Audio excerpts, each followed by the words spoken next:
It's okay.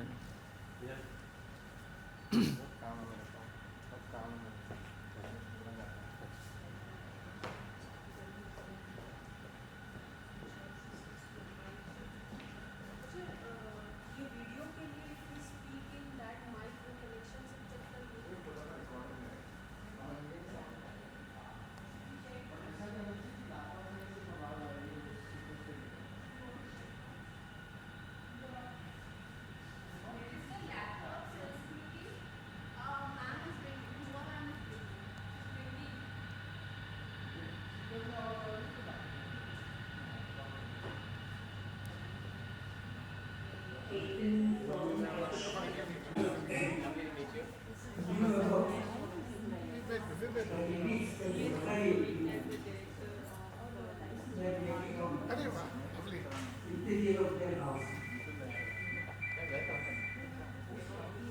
And I had never seen that kind of really myself. But I didn't actually, whatever I have seen, apart from Kachchh,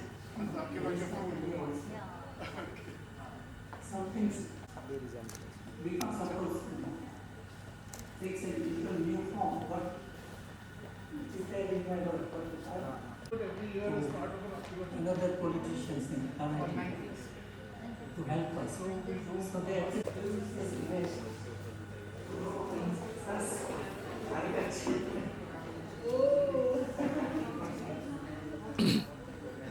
So they introduced you to Kachchh in the first place? no, later because of them.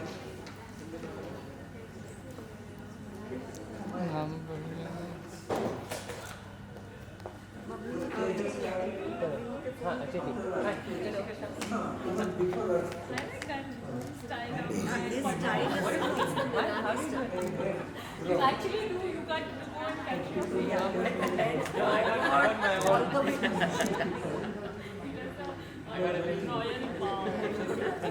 No, my son does.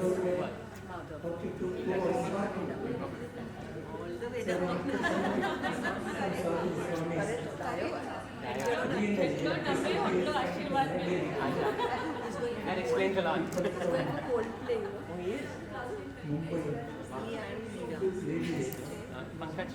Won't be able to work.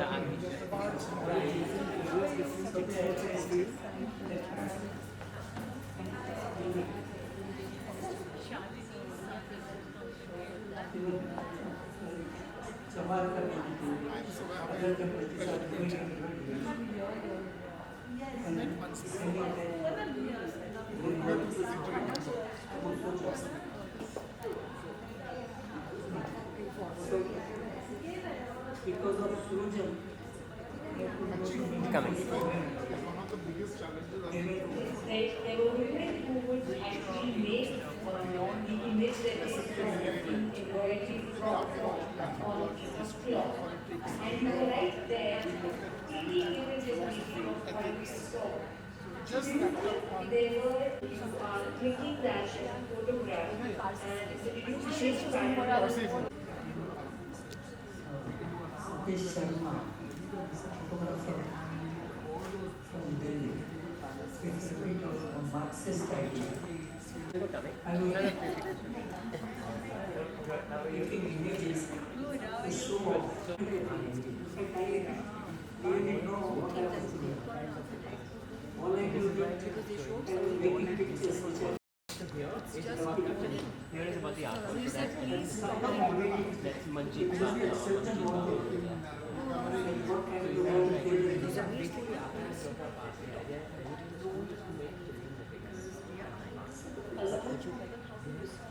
I opened that Ask questions. if I have done it. So like, what animal do you see in this?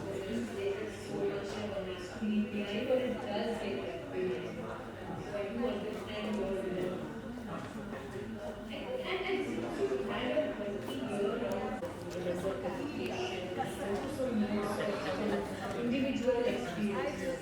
How did it go? I continue.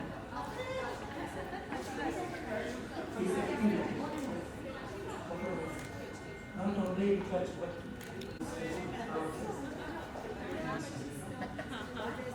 don't know enough photos. I don't know.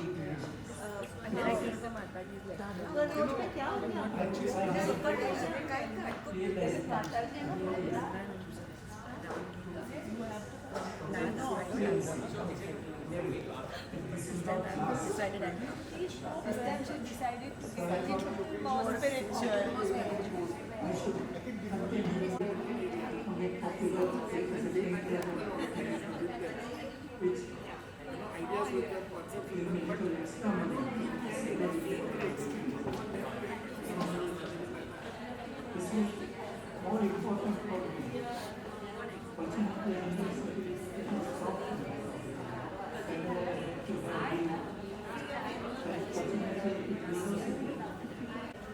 And those diaries are given to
मन थी चौवाजे हेड़ो मों थी न चौवाजे दिल थी डेवाजे हेड़ो हथ थी न डेवाजे आऊं गाल कढां ने आई समझो तंहिंखे कोर करियूं वगर चे समझे हुज पांजो चौवाजे. Thank you so much to all of you who have come here today for this lovely Kachchhi day that we are bringing together Somaiya Vidyavihar University, the Somaiya School of Civilization Studies, the Center for Desert and Kachch Studies, collaborating with the Guild Gallery. I want to do a heartfelt thank you to Sameer sir, our Chancellor, Amrita Somaiya, Siddharth Somaiya, and Shalini Soni for making this happen and for giving this wonderful space to these beautiful paintings. Alexander Burns, in his report of 1827, after the flooding of Indus, described Kachch as terra hospitis ferox, a strange and ferocious land, where travelers experienced hallucinations and mirages, which with later additions, it is his interpretation of Kachch changed to a unique geomorphological phenomenon without a counterpart on the globe. The story of Kachch, as many historians say, is the story of India. It begins from as old as and much older than the Indus Valley civilizations with all the migrations that happen.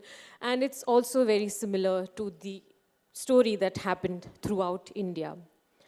A center in a university is a place which actually changes and incorporates a whole lot of interdisciplinarity. And so is it with the Center for Kachch and Desert Studies, that it actually weaves in so many disciplines across and ensures that we have a whole lot of new perspectives that we work on. Welcome, Sameer sir. Now, it began with an idea that Sameer sir and Amrita had many years back. And of course, we had started talking about it 7 years back. And it's only after things materialized that we came and this idea of a Center for Kachch and Desert Studies was taken birth. Speaking about an idea, let's go to what an ideology is. The smallest component of ideology is an ideology, which is the elementary cell. On one side, it is an opinion, and on the other, articulated as a narrative. Ideology is at the heart of all issues, not as individual ideology or opinion, but rather as that intersection between biological, individual, and the collective, which is at stake in thinking, in literary expression, and in language itself, where the subject leaves its most visible mark in the shifter. And the shifter here is a very interesting element.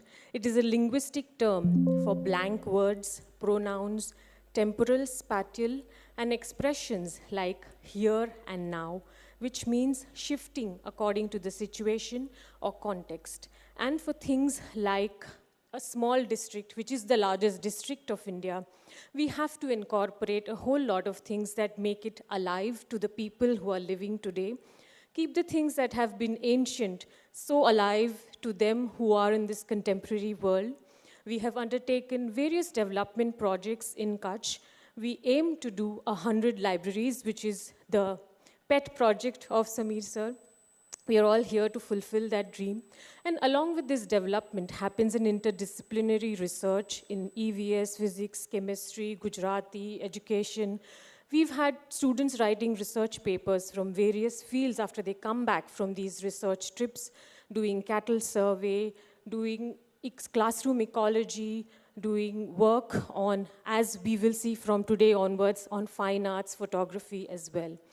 So with that, I want to move to another interesting saying that we have in Kachch. Labhela vya bakri, venai aya ot, muketa adha hekdich gal sekhaya ain, va vare ti DJ pot, ta na gotni pe bakri, ne na venaje ot. So, which means, सबको समझ में आया? Can I be apologetically not translating this, or should I? I should? Okay. So someone goes out to look for a goat and instead loses a camel.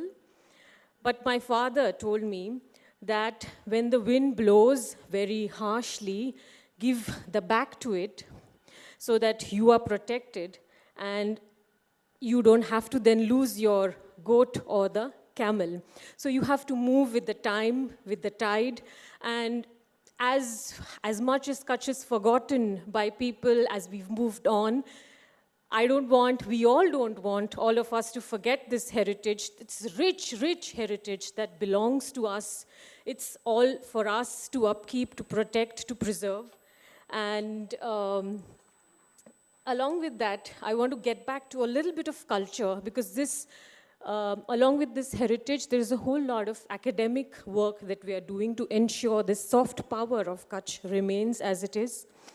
Homi Bhabha says that such syncretism often has underpinnings of a wounded cosmopolitanism. The syncretism that we talk about, the migrations that Kachch had to witness over the years of ocean trade, and that changed the entire character of Kachch. And this is what is again counteracted by him, where he says that these are vernacular cosmopolitanisms, which measures global progress from the minoritarian perspective. Its claims to freedom and equality are marked by a right to difference, inequality, rather than a diversity founded on a dual economy. Such a right to difference, as a French philosopher, Etienne Balibar, suggests, does not require the restoration of an original or essential cultural or group identity, nor does it consider equality to be a neutralization of differences in the name of universality of rights, where implementation is often subject to ideological and institutional definitions of what counts as human in any specific cultural or political context. So it is this very human endeavor that we come up with a center like this, and I'm very happy to see students. We have had more than 700 students go across these these photography photos, and they've had very interesting questions to ask, like, why does this photograph cost 1 lakh? Why should that house be round? Why are those people sitting over there doing this resistance movement, and why was it important in that day and age? For a class 2, class 4 student to give them this exposure to such high quality art is something that we all want to thank Samir sir and Amrita for making this possible, available. Thank you, Shalini. I just had some reflections while we were doing the walkthrough. Can you look at that girl over there, that beautiful girl who's posing? She's wearing ajrak. And there's a poem I had written on ajrak, and I just want to share that with you. This is based in Ajrakpur, 2001. Work on it today, sell it tomorrow. Add some more madar seeds, make galicho shine below indigo kakar. Place central geometrical trefoil, gleaming razak directed. Drapery as priest king excavated at Mohenjo-daro, ensure 7 to 9 pH. Modent karo kappa cloth, one in hardo and other in alum. Add variations for we lack skills in digital marketing. A makeshift hammock for baby Lakshmi guided his imagination. So this is the plight of the artisans in Kachch, which we are doing so much for through the Somaiya Kalavidya. And I mean, they have so much art in them, but it's very difficult for them to market it. Digital marketing is new to them, but they have this imagination that they want to make a hammock for a little baby, which is made of ajrak. Then if you can move your eyes behind to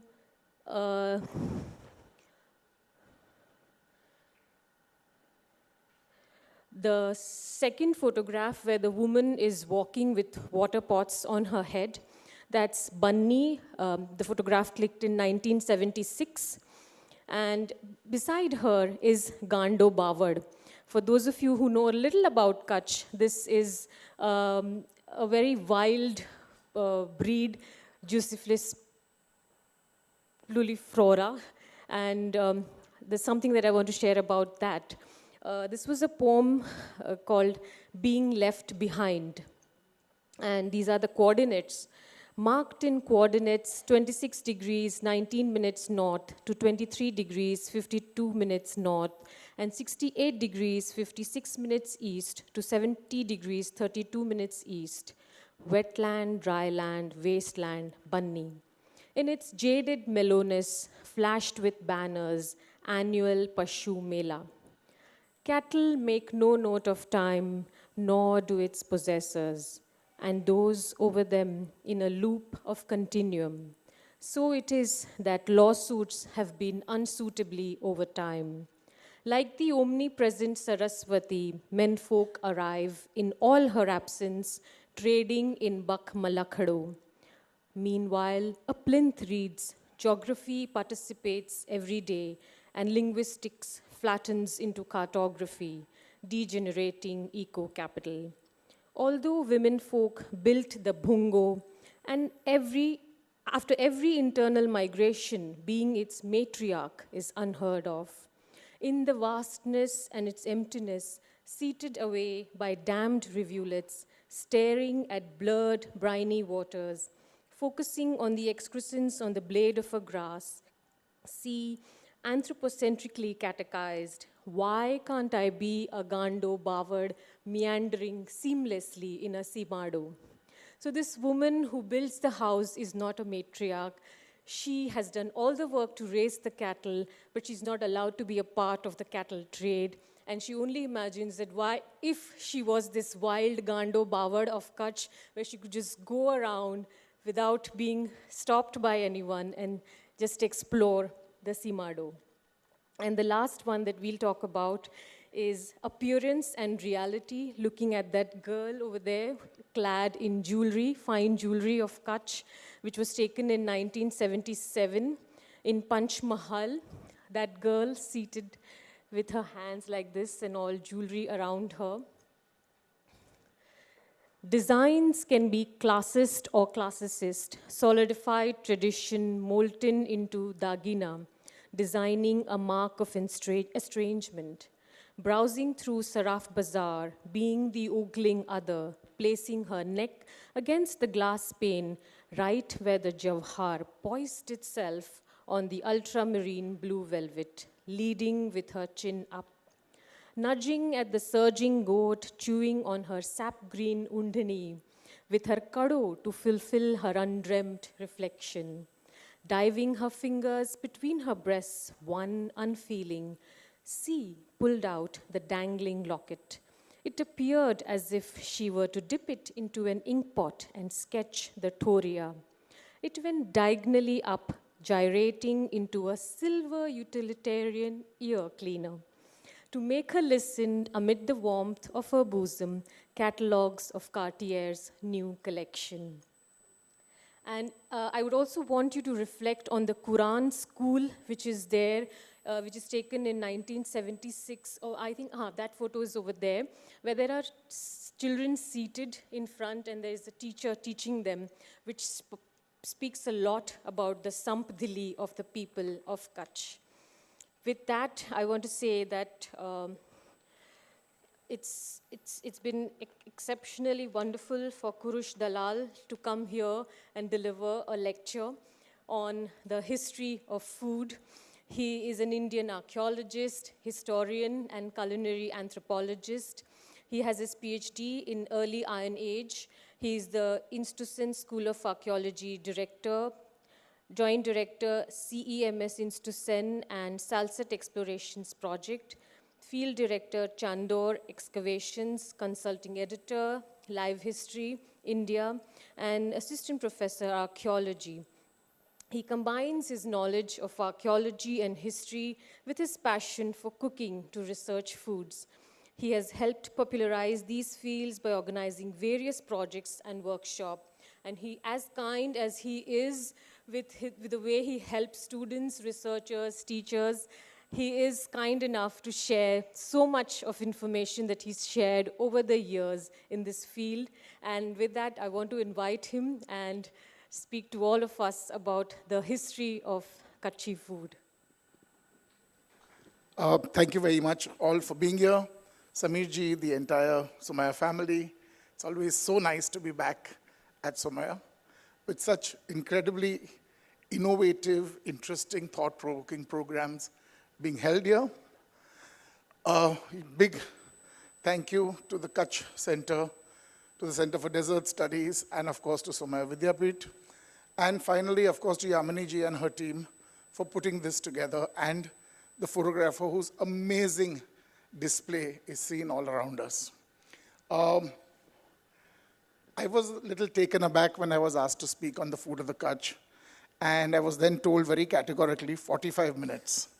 And I realized that if I did a PPT and said everything that I want to say about the food of the Kachch, we'd probably be here for 4 hours. So I decided that we'd keep it short, tight, and sweet, and maybe at the Kachch Center we can someday have a more interactive program on the food of the Kachch, provided you all are interested in doing something like that. My earliest interactions with Kachchhi food were in Bombay. I had a Kachchhi Menon friend of mine in school, and we ate some of the most amazing meat at his place. And I remember telling him that I was very surprised that I was looking at a meat-eating Muslim family that did not eat fish, even though they were from a coastal area. And he said he had no clue, they just didn't eat fish very much. And I remember speaking to his grandmother, who explained to me that fish was not really accessible in the Kachch. And my fascination for the topography, the geography, and the geology of Kachch actually stemmed from that moment, as to how could a place which on the map seemed to be surrounded by water actually not have access to water.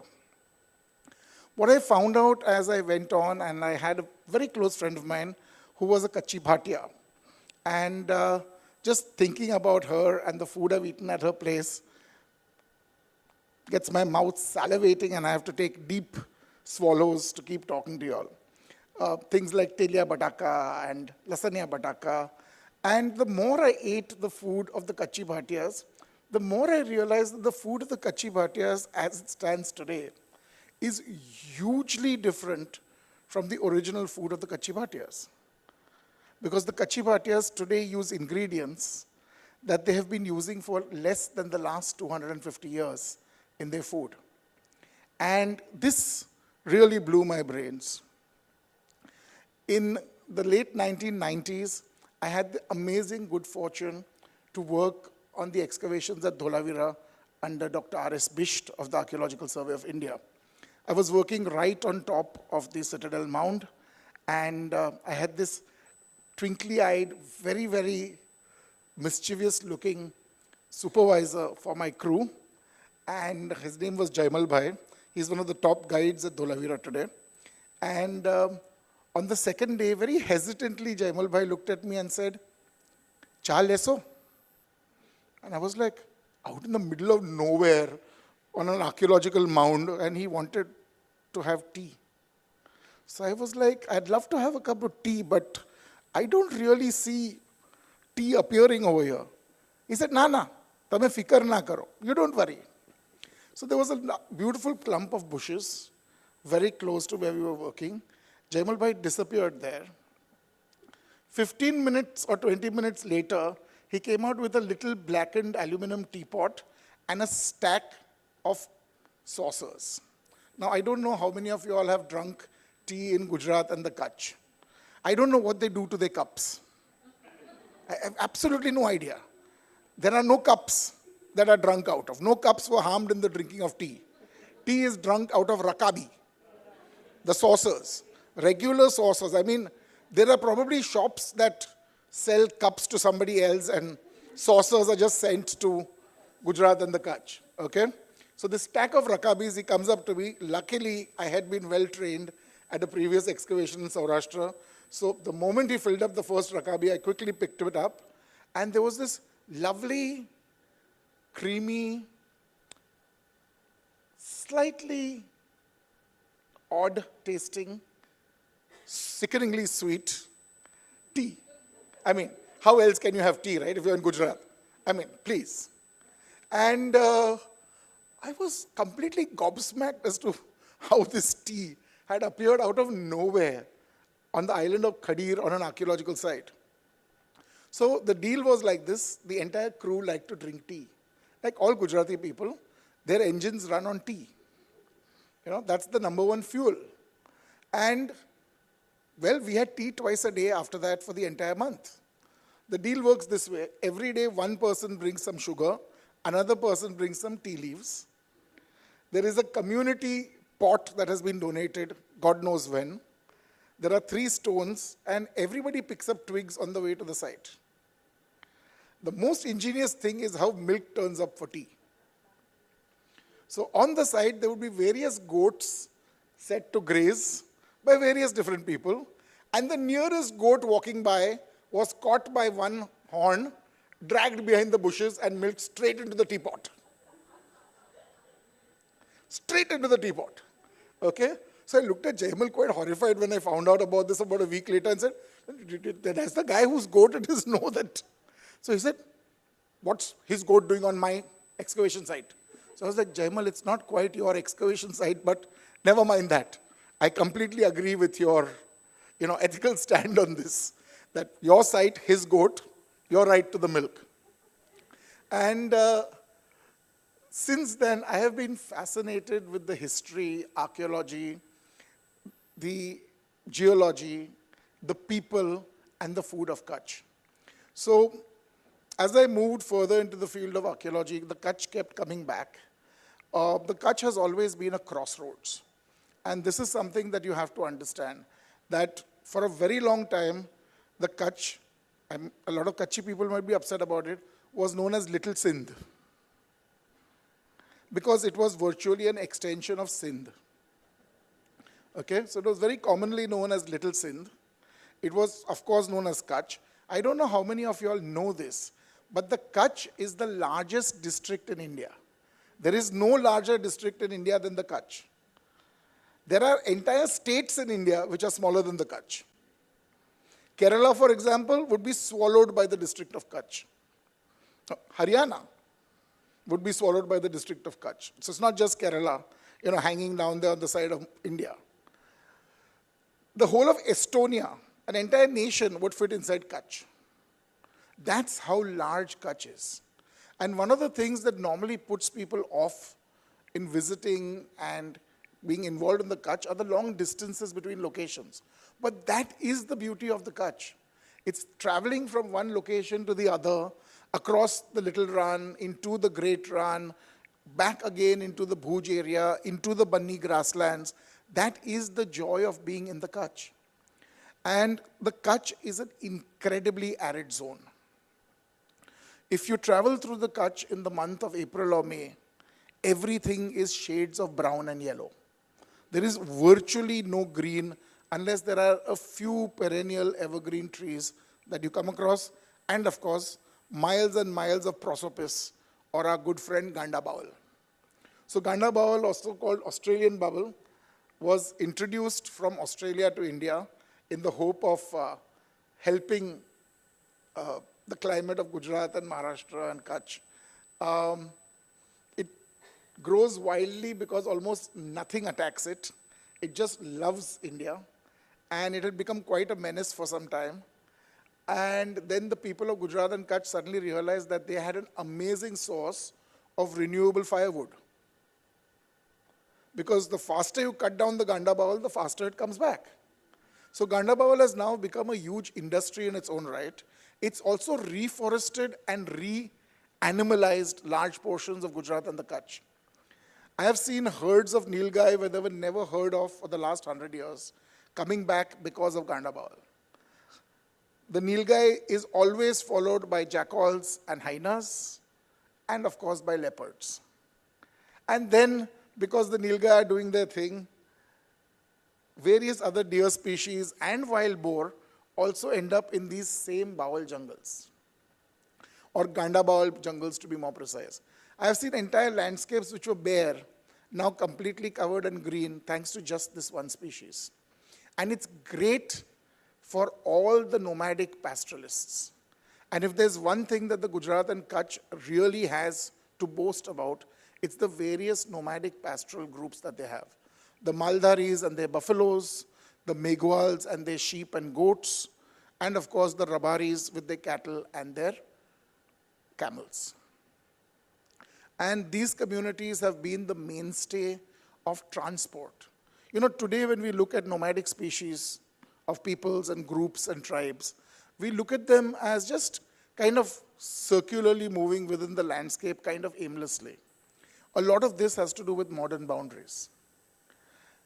These people regularly took huge excursions from Gujarat through the Kachch into Sindh, sometimes all the way to Punjab and back. And they carried with them various different loads for various different peoples. These were the original Sardarji truck drivers of Western India. And it was on the backs of their animals that goods moved and commerce was possible. But modern boundaries have sadly cut them off from each other and from their traditional lands. When you look at the food of these people, it's a very simple, rustic food. Today, there is much more of a repertoire than there has been, say, 300 or 400 or 1,000 years ago. Today, thanks to a lot of very interesting species of foods, plant foods, that we call the Columbian exchange coming into India, they have radicalized the food of Kachch. I'll get there. Don't worry. The food of Kachch 300 to 400 years ago would have been limited to absolutely what was grown or what could be dried. A lot of dried food is eaten in the Kachch. A lot of food is foraged to this very day in the Kachch. Food that would otherwise not be looked at in wetter environments becomes critical to the survival of people in the Kachch. One of the most interesting foods that is eaten in the Kachch is a bitter cucumber. How many people have eaten it? It's called the kothimbra. And at first sound, you probably think it's coriander. But it's a beautiful bitter melon that is sliced, mildly salted, and then dried in the sun. Kachchhi. Kachchhi. Okay? Also kotimra, kachri, depending on which part of the Kachch you're in. So foods like this is what have given enormous quantities of vitamins and minerals to the people of Kachch. And, well, different taste profiles also. There is only one spice that the Kachch grows, which is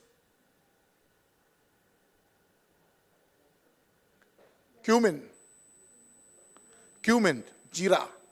Jeeru from Kachch, and various areas of the Kachch will battle other areas. So they will all agree that the jeera from the Kachch is the best, the cumin from the Kachch, but then they will battle which area of the Kachch gives you a better, more jeera tasting jeera and less jeera tasting jeera. And I was sorely disappointed last month when I was in the Kachch and the people that I wanted to collect jeera from had sold everything out. In fact, the last 30 kilos got sold out when we were arriving in the night. So it is quite a disaster. Jeera, if you go into the Kachch to these farmers and buy, is often 50% the price of jeera in Bombay. That's how much the markup is by middlemen. And it's sad to see that these people get only 50% of what we are paying for it, and that's wholesale prices. When you actually come down to retail and 50 grams and 100 grams, it's even less. So jeera has always been, cumin has been the age-old spice of the Kachch. Along with cumin has been onions and garlic. So surprisingly, though there is a very vibrant Jain presence in the Kachch, onions and garlic, alliums have been the mainstay of the Kachch for a very long time. And dungli, as the onion is called, which is slightly different from the pilipatti of Nasik and Maharashtra, is something that is also sliced and dried traditionally. So it would be sliced and dried in the dry months to last through the wet months, something that has completely disappeared today. Okay? Every single vegetable that they could grow, with the exception of brinjals, they would dry. Beans were the mainstay, dal was the mainstay, and their animals and the milk of the animals, along with their number one starch. The number one starch of the Kachch is basically pearl millet. So what we casually in Bombay today call bajro or bajra. Now, if you say this so casually in Gujarat, they will beat you. Because there is an enormous difference between bajro and bajri. Now, to those of us in the city, this is pearl millet, that is pearl millet. What difference does it make? But it makes an enormous difference. The difference is in what it's used for. Which one is used to make rotla? Which one is used to make debra? So, there is a difference in the kind of grain that you use and the kind of flour that you use. Nobody in the Kachch will use pre-milled bajra atta. There is a reason for this. Bajra atta deteriorates within 7 days of being ground. By the 8th day, bajra atta is decomposing.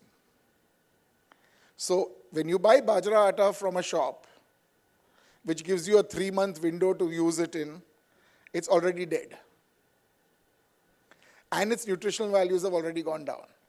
Which is why today most modern Kachchhi houses have a mock mill, have a small chakki at home, so you don't have to go round and round with it and build bicep strength and tricep strength. You just pour it into your mock mill and it comes out as flour of the grade that you want. But the rotla and the lasanni chutney is the absolute midpoint of food in the Kachch. Added to this is imported jaggery. Jaggery is not from the Kachch. Sugarcane traditionally does not happen in the Kachch. So the Kachch would trade salt. I don't know how many of you all know, but Gujarat and the Kachch, where Kachch plays the bigger role, provides 75% of the salt that India consumes. 75% of Indian salt comes from Saurashtra and from Kachch, with the lion's share from the Kachch. So salt, garlic, jeera was the original chutney of the Kachch. No chilies were harmed in the making of chutney, because there were no chilies till the Columbian Exchange happened, And chilies really proliferated between 300 and 250 years ago into Gujarat and then into the Kachch. Today, of course, the Kachch grows a variety of its own chilies, from chilies that are used to give tadka to your curry, chilies that are used to make your famous lasagna chutney, chilies that are used for cooking. You will seldom ever see green chilies traditionally in Kachchi cooking. Chilies are grown, chilies are dried, and then chilies are used.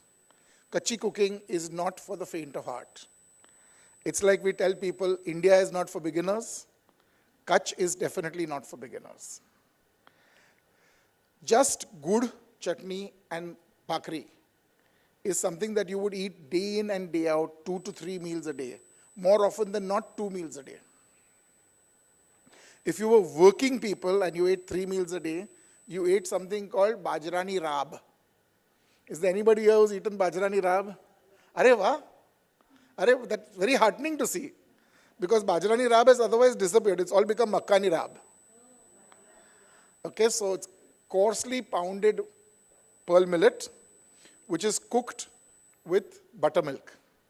And buttermilk is not dahi diluted with milk. Buttermilk is when you take milk and you make butter out of it and you have the residual.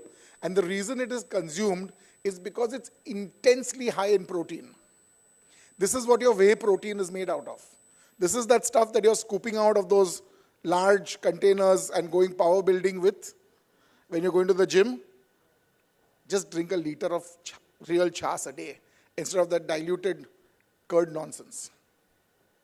So every single house has a buffalo. Very few houses have a cow. You have to be rich to own a cow in the Kachch. Buffaloes do better, and we know this for the last 4,500 years. Because on the side of Kotla Bhadli, we have evidence for milk being used and manufactured into different products 2,400 years ago by the Harappans.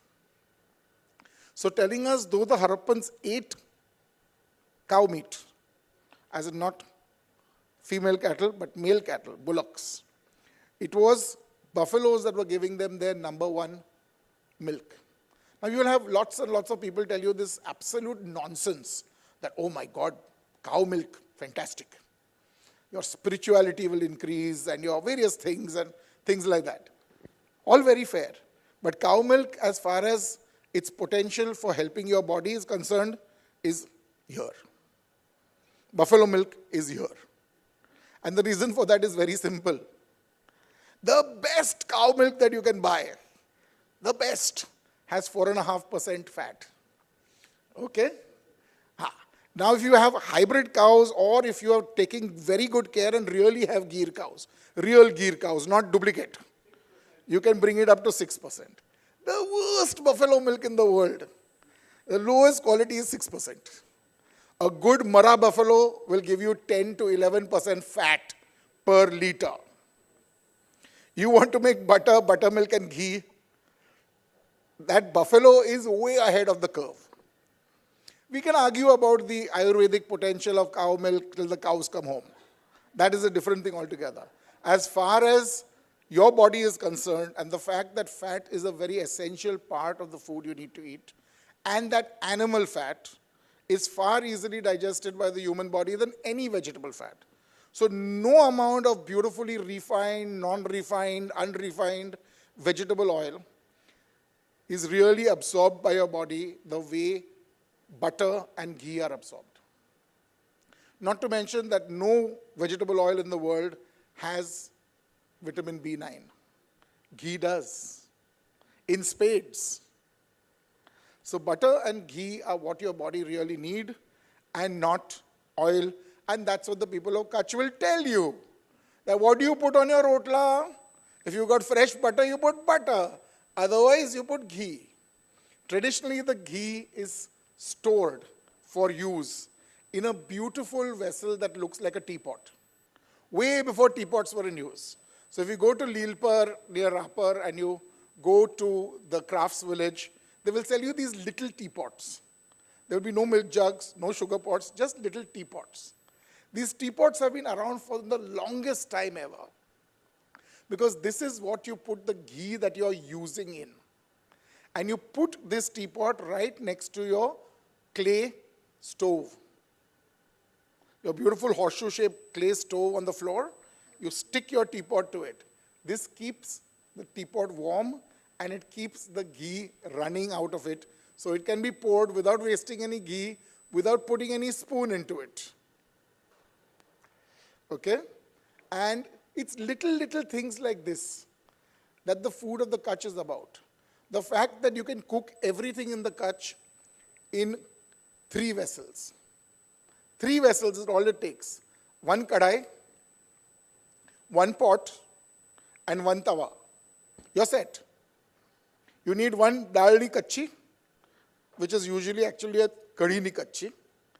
And you need 1 slotted spoon for frying, which can also be used for your rice, and 1 flat spoon for your rotla.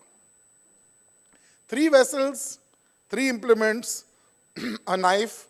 You don't even need a rolling pin. Rotlas are made by hand. They're not rolled out. That's how easy it is to cook in the Kachch, because most of the people of Kachch have been nomads, semi-nomadic, and semi-sedentary, and you don't take too many things with you when you're moving. So from that kind of culture of living amongst semi-nomadic peoples, there is fewer things in your kitchen, there are fewer pieces of equipment that you use, and you maximize what you can do with those few things. Many years ago, I was working in Gujarat and in the Kachch, and one of my professors, who's now a very senior Harappan expert, Dr. Vasant Shinde, was asking me to translate. His Gujarati is far better today than it was then. And he was talking to a group of Meghwals. So these are essentially sheep-goat pastoralists. And they spend at least 6 months of the year moving around. And he said, will you talk to them and say that I'd like to go with them and document their process of movement and see how it is that they organize their trips and so on and so forth. It's a very complicated thing, not for today.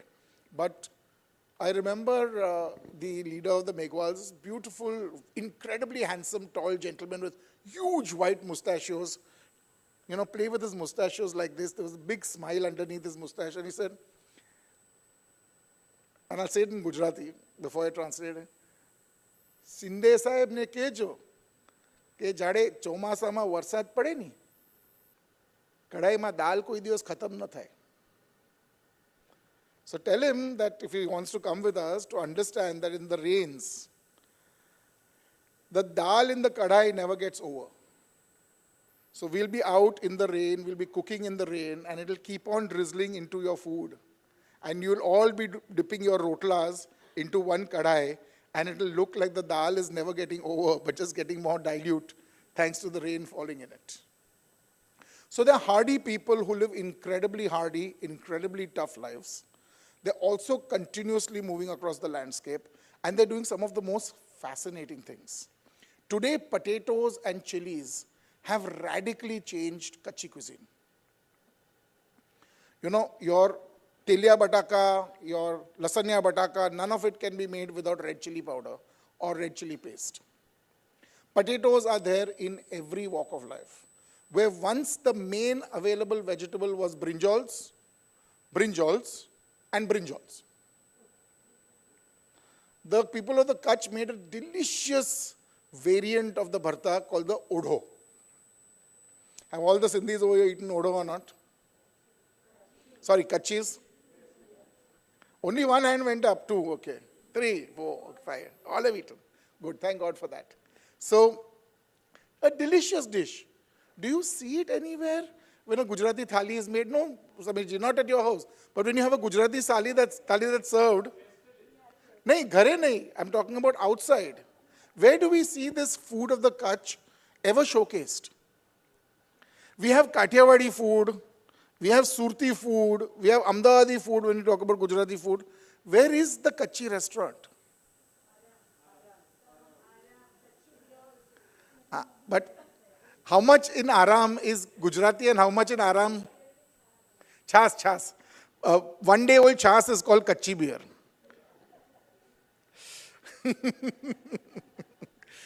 By the way, if you drink a lot of it, you get very sleepy after lunch. So there's some stuff about it that's correct. So the people of the Kachch have used dry fruits and all kinds of dried ingredients to make some of their greatest dishes.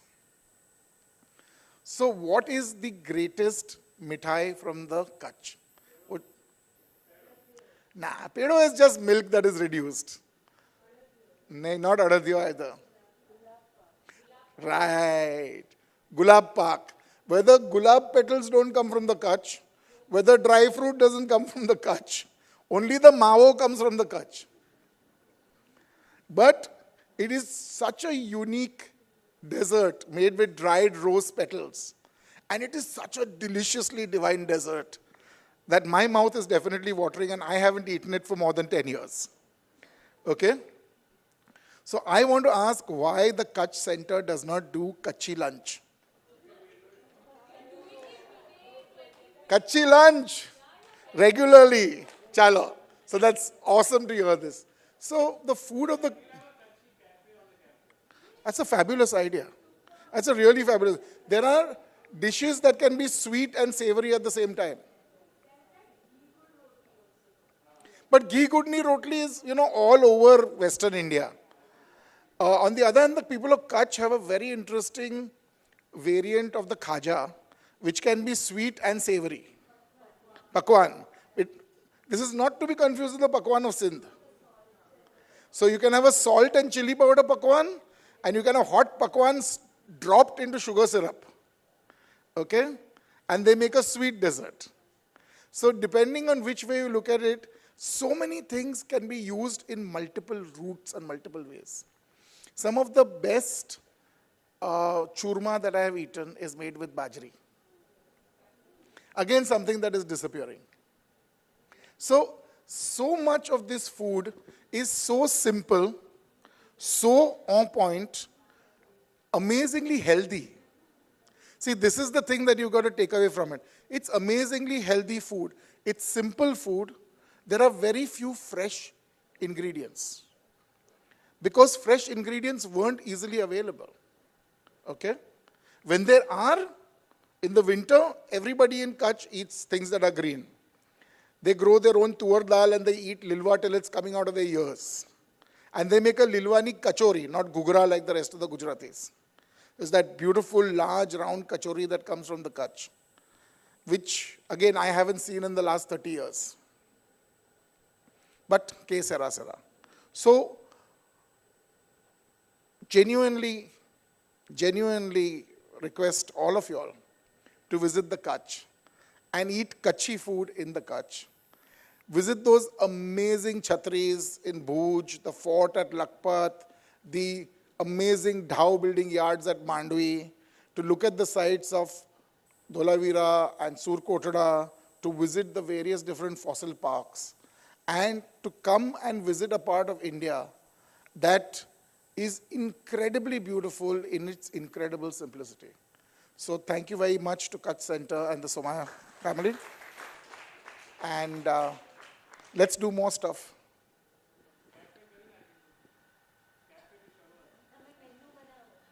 Chala.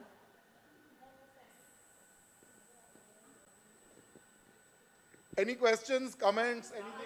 Why do you refer it to the Kachch?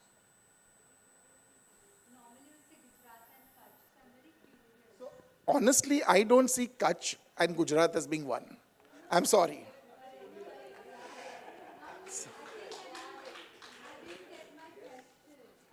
do you use the word the in front of Kachch? You say you go to Delhi or Madhya Pradesh or Maharashtra. But you go to the United States. So it is it is grammatical, B, it is also, honestly on my part, a mark of respect for an area that I think has such enormous potential and is so unique that it needs to be separated and put into place. See, the Kachch was almost a state. Almost. It missed out statehood by this much. The history of the Kachch is very, very interesting for those who studied the history of the Kachch.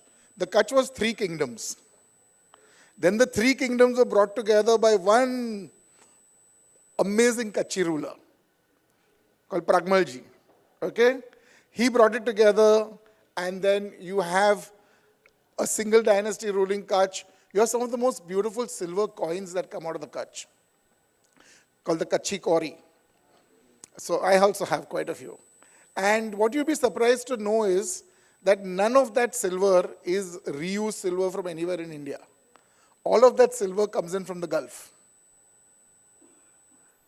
So trade was the life's blood of the Kachchhi Empire. Kachchhi Kingdom existed on trade. And it was these dhow builders who went all over the place with their dhows. They traversed the entire Arabian Sea, the Red Sea, the Persian Gulf, the Makran coast, the Arabian coasts. And one of the biggest exports was onions.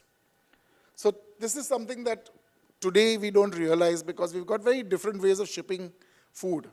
But the number one export from Gujarat and the Kachch on the dhows was onions. It was the Kachchhi onions, the Gujarati onions, the dhungli, which was eaten all over Iran, Iraq, Kuwait, the UAE, Oman. All of these regions ate onions that came from here. All the onions eaten there, till incredibly recently, went by dhow from India. And very interesting things came back. Some of them not very, how should we put it, officially. Like transistor radios, tape recorders, televisions, which were always unloaded in the night before the boats entered port in the morning, completely empty. And never mind that. But a lot of silver also came from there. For a very, very long time, Iranian silver was a huge source of silver for India. See, India doesn't really have its own silver. We don't have silver mines of our own worth talking about. But we have so much silver currency. So it's either the denarii of Rome or the various different coins, etc., coming in from Iran and from the Persian Empire that have been our sources of silver. So when you look at the kauris of Kachch, they're probably dinars of Harun al-Rashid and denarii of Rome that are all mixed up in them. 1960, in Mandui. Singdana also came with the Portuguese only, no? No Singdana. So, the dabeli you're talking about was invented in 1960 by one specific gentleman, Munshi, I think his name was, in Mandui. Okay? Originally, not a single pomegranate was harmed in the making of Kachchhi dabeli. Which is why I love the original dabeli of the Kachch. Why they stick this Jabardasti pomegranate into it, I can't understand. I don't like pomegranate, so I give it to you. I normally have to tell the guy not to put pomegranate, but in the Kachch, where we stop on our trip for dabeli, in the heart of the Kachch at Balasar, there is no pomegranate.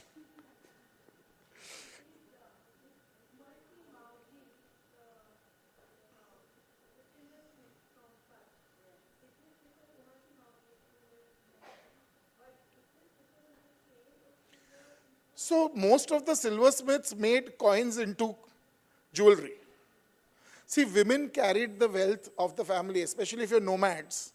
The wealth of the tribe is worn by the women. So one of the very common things that was worn was something called a dinar mala, which were malas made out of coins. And the word dinar mala comes from the denarii of Rome. The denarius of Rome, going back to the Indo-Roman trade, that's where the name comes from.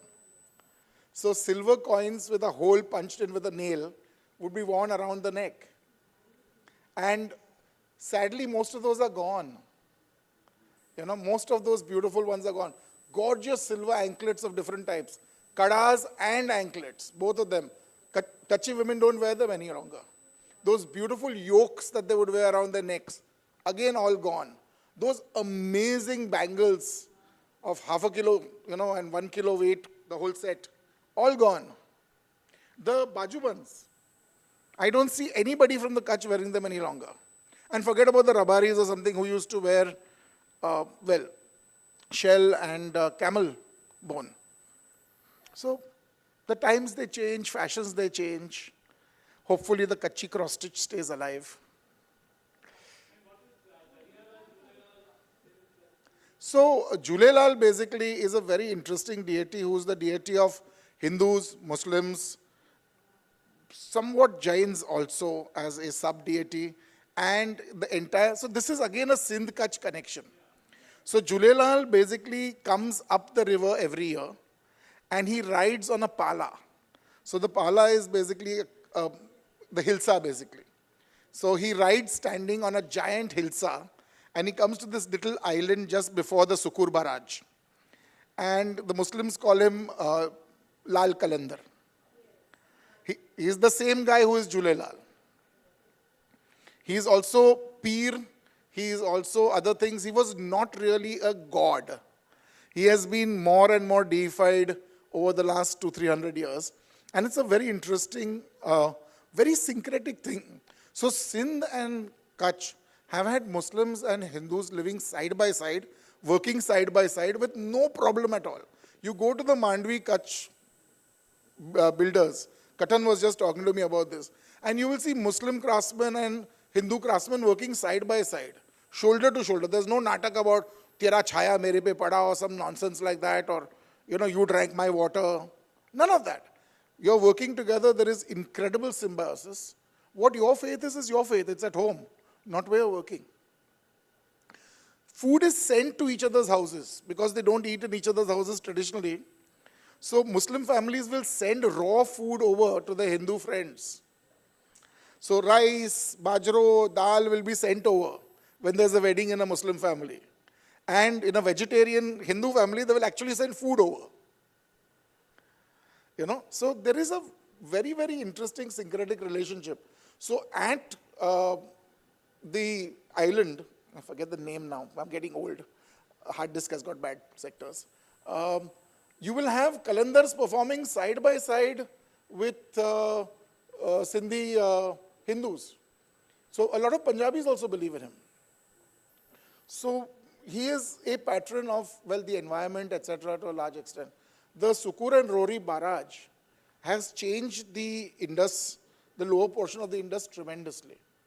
Water just doesn't come down, and the Indus for almost 30 kilometers from its mouth is saline for most of the year. Because fresh water has stopped coming because the dams being used for, farming. In India, we have an amazing pod of dolphins that lives in a dam that we didn't even know were there for a very long time. So in the Punjab, there is a beautiful dam. I think it's on the Beas, if I remember right. And there is a large pod of dolphins that got trapped when they were building the dam. So there's a massive pod of dolphins, Indus dolphins that live over there. And they're now completely happily settled over there. That's their scene. So, again, these modern boundaries are man-made boundaries. These modern political boundaries. Some of the most beautiful Jain and Hindu temples in the Kachchhi style are found just across into what is Sindh. The Tharparkar region of Sindh has some amazing temples with some amazing paintings. And the Sindh Antiquities Department is trying very hard to preserve it and conserve it as best as they can. So, we need to stop fear-mongering and doing this whole political thing. And I don't know, I think when you eat each other's food, you don't kill each other.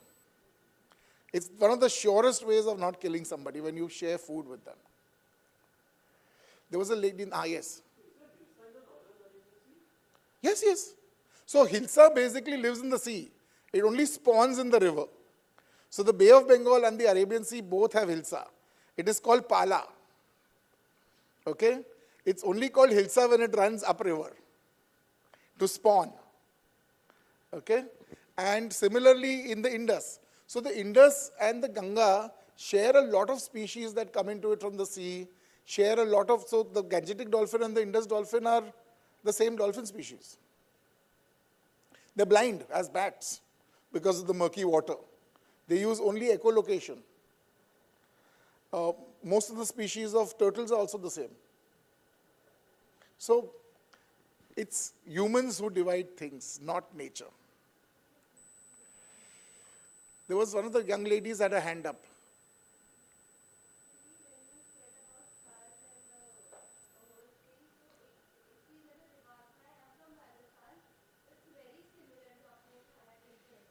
Mewad.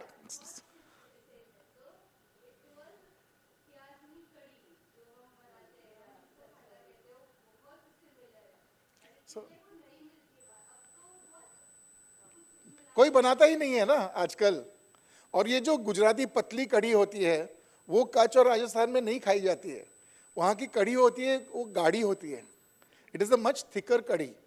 And the kadima dabka which you will have from this region will always be with dried methi. So because fresh methi कहाँ से मिलने वाला है? So and dabka wali automatically will suck in extra water from the kheer and make the kheer thicker. So there is a lot of similarity in this entire region. So caravans would go from Gujarat, from your, say from Vadnagar, would go straight into Udaipur and then Srinathji and that region. Another route would go into Abu. A third route would turn into your little run of Kachch. What is that famous chokdi over there? Radhanpur chokdi. From the Radhanpur chokdi, they would turn into the Kachch. So routes coming out of Gujarat would come straight up from Shamlaji and Vadnagar and all that, and then split into multiple directions. Traders coming from the north would also do the same thing. And these northern traders would hug the Aravalis on the inside of the Aravalis, the Indian side of the Aravalis, because the other side is very inhospitable. So they'd be coming down all the way from Rajasthan and from Punjab and coming by the land route. And these are the old Harappan trade routes. So the Harappans were in the Kachch for a long time before they went to Saurashtra. Saurashtra used to be an island. I know, difficult for us to believe today, but Saurashtra used to be an island.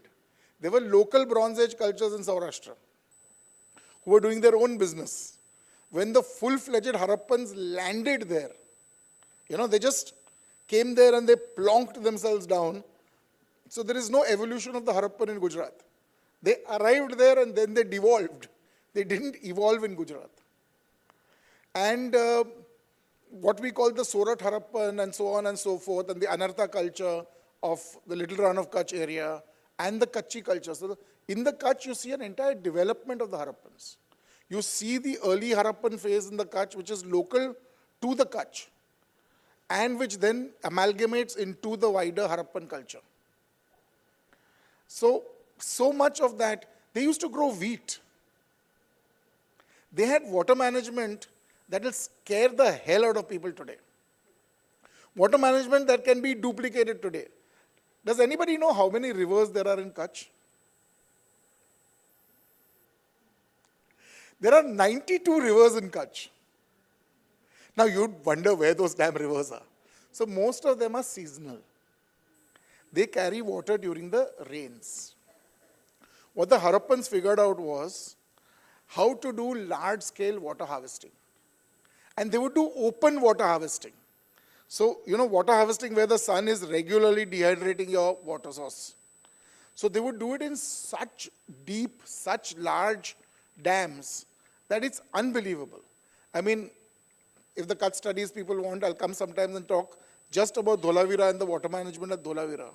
And it's scary. They cut through solid rock to make an emergency tank. So if all the other water dries up, there should still be enough drinking water.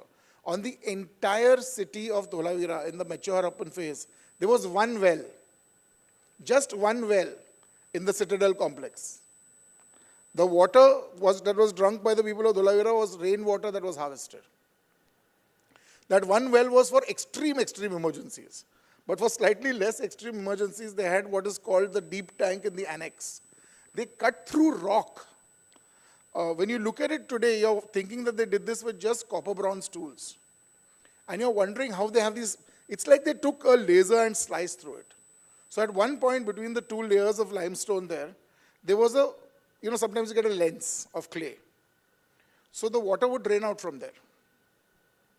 So what they did was first they hollowed it out a little bit. Then they made little rectangular pieces of limestone and they started building up a little Lego wall inside that lens. It's built so well that we can't put a razor blade between those stones today. 4,500 bloody years later, we can't put a razor blade between those stones. That's how tightly they packed in that gap. They created for the extreme elite an entire refrigerator for cold water. When we excavated it, it took us a year to figure out what it was that they had built, because it made no sense, till we kind of reverse engineered it in our heads and realized what it was. It's a tank from here to the end of the stage, and about from this foot of mine till here. And that entire tank is made with slabs, double-layered slabs with very sticky clay in between them. So when from the well you fill the tank, enough water seeps out between the large slabs to wet the clay. As the clay water is seeping into the local ground, it creates a temperature differential. And the water gets about 7 to 8 degrees cooler. I mean, just because they could.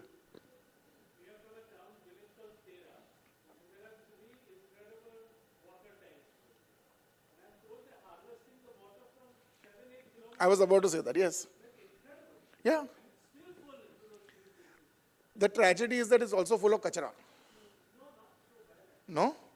Okay, because the one time I visited it in the 90s, there were plastic water bottles floating in it. Arey, Tera is such a beautiful fort. And the Tera fort is gently decaying after the 2001. Okay, the Jadejas are fighting with each other. Yeah. Yeah, from the hills. And it's the gradient. They figured out the gradient, they figured out the waterway, they figured out where to place these tanks so that the water comes in, overflows. So, if you talk to older people, they'll tell you that the first tank is not for people. I don't know, but the first tank is not for people to drink from. That's for animals. So you say, why? It's the same water. It's not. You see, in the first tank, it overflows into the second tank, and then from the second to the third. When it fills the first tank, the water has a bed load, a sediment load which settles. So that water is kept for animals, and the other two tanks are kept for human consumption. So sedimentation and removal of sediment was something that they were doing in the medieval period, the early medieval period. Yeah. And, these are the places that we should take people to. These are the things that people need to see. And I'll tell you this, there are tons of beautiful dharamsalas all over Kachch. So accommodation is not a problem if you're willing to rough it out a little bit. And the dharamsalas are huge, thick, massive walls. They're very cool inside. You just have to take your own odomos with you. Unless you want to make blood donation, but then that's your choice. So, the Kachch is a phenomenal landscape. It has the most amazing and highly resilient people. Sadly, and with due respect, you see the intelligentsia of Kachch and the upper echelons of Kachch moved out of the Kachch because there were better business opportunities in the cities. So Rajkot, Ahmedabad, Baroda, Surat, Mumbai, Karachi. Karachi was Mumbai presidency. Kachch was Mumbai presidency. So all of these people who moved out, they kind of ended up devaluing the Kachch slightly. So the vibrancy of the Kachch became a little faded because the most intelligent people in the Kachch at one time left the Kachch because there were very few opportunities. Luckily, after the 2001 earthquake, the Gujarat government gave the people of Kachch a 15-year tax window to set up business. So you might not be very excited about it because a lot of the business was lignite and things like that because Kachch is very rich in minerals. But that brought a lot of Kachchis back home to Kachch. And that's made a lot of difference. But I think rural Kachch needs much more help because people are just abandoning it. I'll give you one example of how it can be done. The Maldaris of the Kachch, who are buffalo pastoralists, the Center for Pastoral Studies, Ahmedabad, did a long-term interaction with young Maldaris who they found were working not in the animal husbandry business any longer. They'd left the animal husbandry business for better pay and things like that, and they were not satisfied with what they were doing. They felt that they were undervalued in these new occupations, that they were looked down upon. And they felt that they had no pride in these new jobs that they did because they weren't allowed to be proud of these jobs. So the Center for Pastoral Studies said, okay, let's sit down and look at what we can do for these boys. If these boys want to get back into the pastoral life, how can we give them a better livelihood?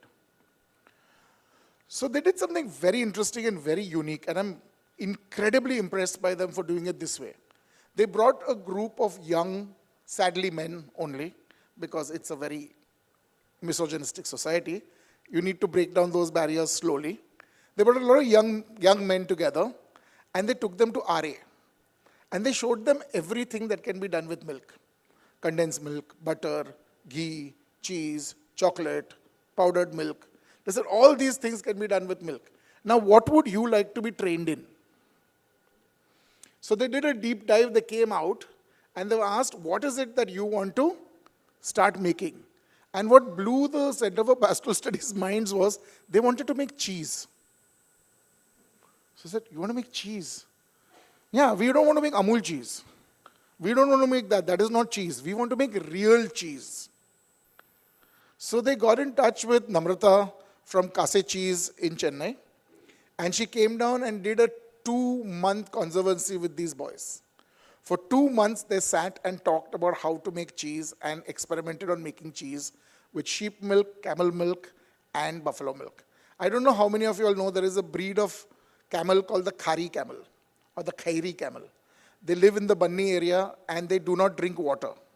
They only eat the grasses that grow around the marshes. Their milk is salty.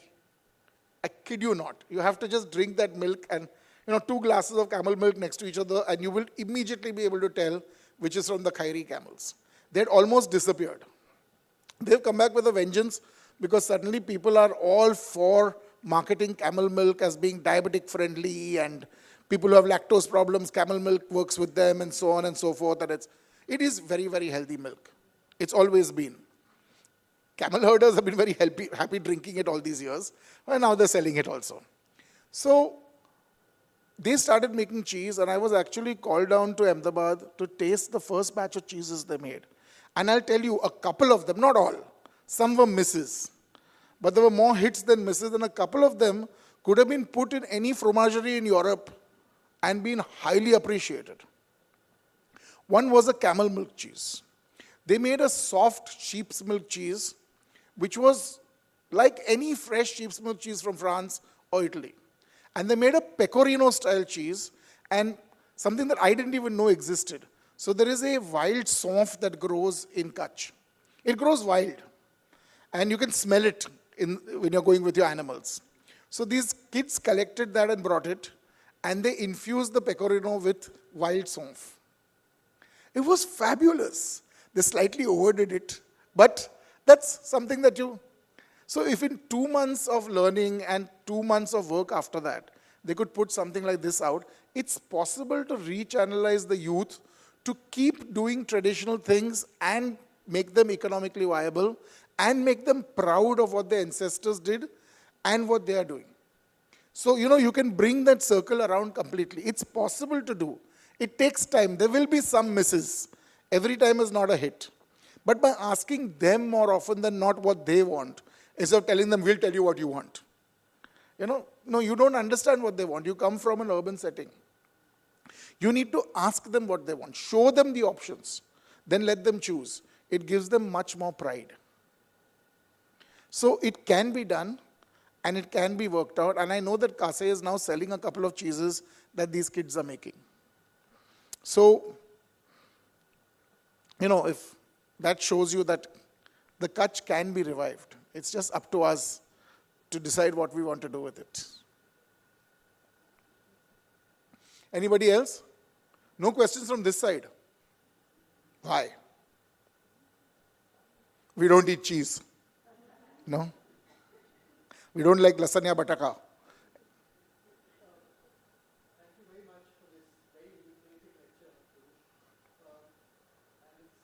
inadvertent that we sort of have generic histories of regions, generic culinary histories of regions.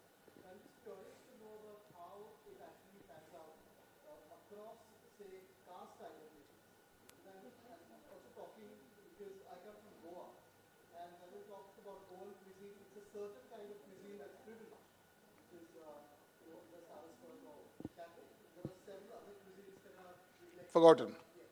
so I'm just curious about how it pans out. So I'll tell you this, what I have done is generically looked at Kachchhi cuisine. Kachchhi cuisine will be different in the upper caste and the lower caste to a certain degree, but not very much. Because ultimately the ingredients are that many only. And there are only that many things that you can do with that many ingredients. So the Kachch actually has its own, okay, forgive me, everybody over here on the left-hand side, its own kind of undihu, okay, which is not exactly an undihu, but it is an incredible mixed vegetables in which a lot of tuar dana is used and a lot of brinjal is used, okay, but it is not the undihu of Gujarat, and it is often a red masala instead of a green masala. I see somebody nodding over there, right? What do you call it? Sambaryun. So, so you can make dishes. You can reach out and link things, and you can see where there are similarities. So a lot of these dishes, it's also called ghadyu, because it's made in a ghado. The fun thing is you bung everything together in one pot and you forget about it. It's incredibly on the coast are all cooked like this. We put everything in a pot, put it on coals, put some coals on the lid and forget about it. Or you bury the thing halfway into a pit full of coals. So, depending on your economic strength, certain things will be more and certain things will be less. So you will have more ghee in an upper caste house. You will have less ghee in an upper caste house. You will have more chilies in a lower caste house, less chilies in an upper caste house. So these things are there. But today the food of the Kachch has become enormously homogenized. Really, I'm not kidding you. That any Kachchhi can virtually eat at any Kachchi's house, and I'm saying vegetarian Kachchis basically, and be completely at ease with the food and the flavors. Again, there are limited ingredients. There is only that much that you can do with that many things. Curd, chas, dahi, not getting there yet. Curd, chas, dahi, and kadhi. That's one thing. Kanda, lasan, bataka is one thing. Dried vegetables, another thing. Ringna, another thing. So at some point you start running out of options. And that is the great unifying factor in the Kachch more than anything else. The Kachch has a lot of meat traditions, very interesting meat traditions, and has specific goat breeds which were bred for the table. And interestingly, there are a lot of Hindus who eat meat also in the Kachch. The Menons, Memon to be precise, are all Lohanas. Okay. There you go. There you go. So, basically, they are the same people. They are the same people. Their vegetarian food and the vegetarian food of the Lohanas is almost identical. And they speak Kachchi only. Memni they call it. There are a few variations. So, it's like, when Kachchi is written in the Arabic script, which is the most common. There are actually two other scripts that Kachchi was written in, okay, which have completely died. When Kachchi is written in the Arabic script, there are some 8 alphabets which are unique to Kachchi, which don't exist in Arabic because Arabic does not have those phonemes. So similarly, when you switch to Persian, there are k, f, etc. is added, And I remember because I excavated the site of Sanjan and we had these coins of the Amirs of Sindh. And I was showing them at a conference where there were a couple of linguists. And they said, oh, that's Sindhi, not Arabic. So I was like, yeah, but Arabic written in Sindhi, Sindhi written in Arabic. I said, no, there are variations, and which are unique to Sindhi, which identify this variant as Sindhi, not as Arabic. Again, most Sindhis don't write their own script any longer, so they've all switched, in India they've all switched to Gujarati.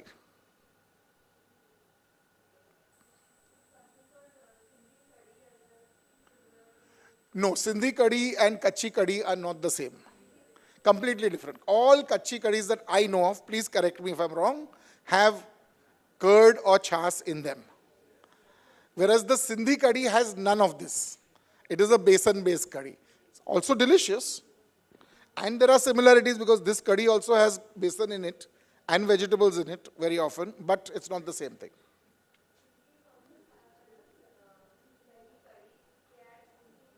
Yes. So Sindhis are some fascinating food. You know, Sindhis are the first people in India to use seitan, which is now such a big health food. So basically you take dough and you wash dough till you separate only the gluten from it.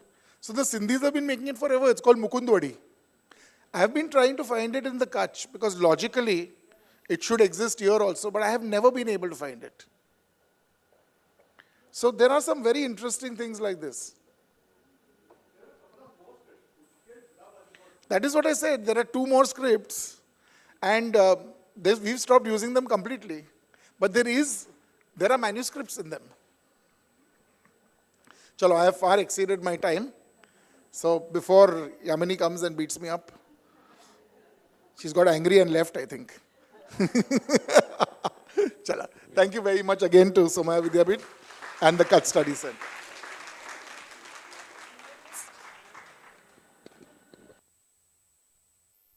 Your felicitation. So, I would like to call the Chancellor of Somaiya Vidyavihar University, Shri Samir Somaiya and Amrita Somaiya, to please be here. And I would also want to call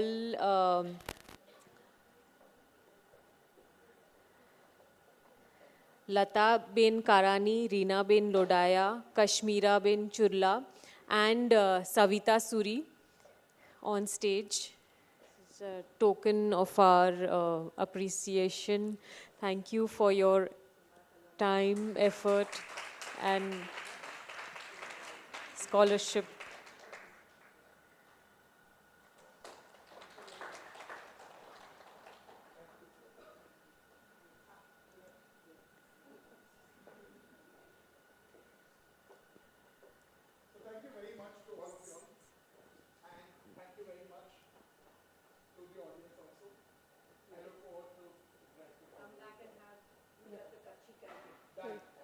Just wait 1 second. Yeah, we just wait here. Yeah, we'll just do the.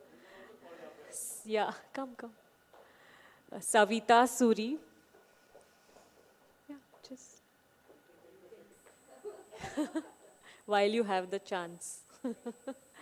Acho.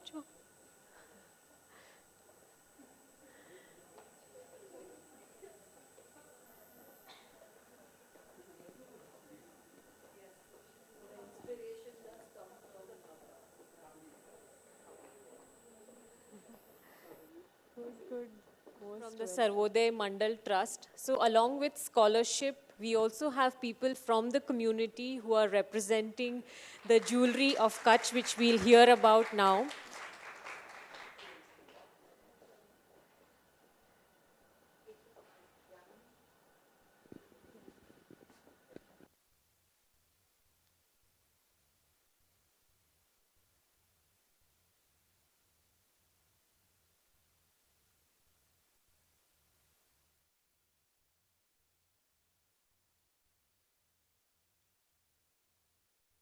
Much Kurush Dalal for making us all hungry for Kachchhi food.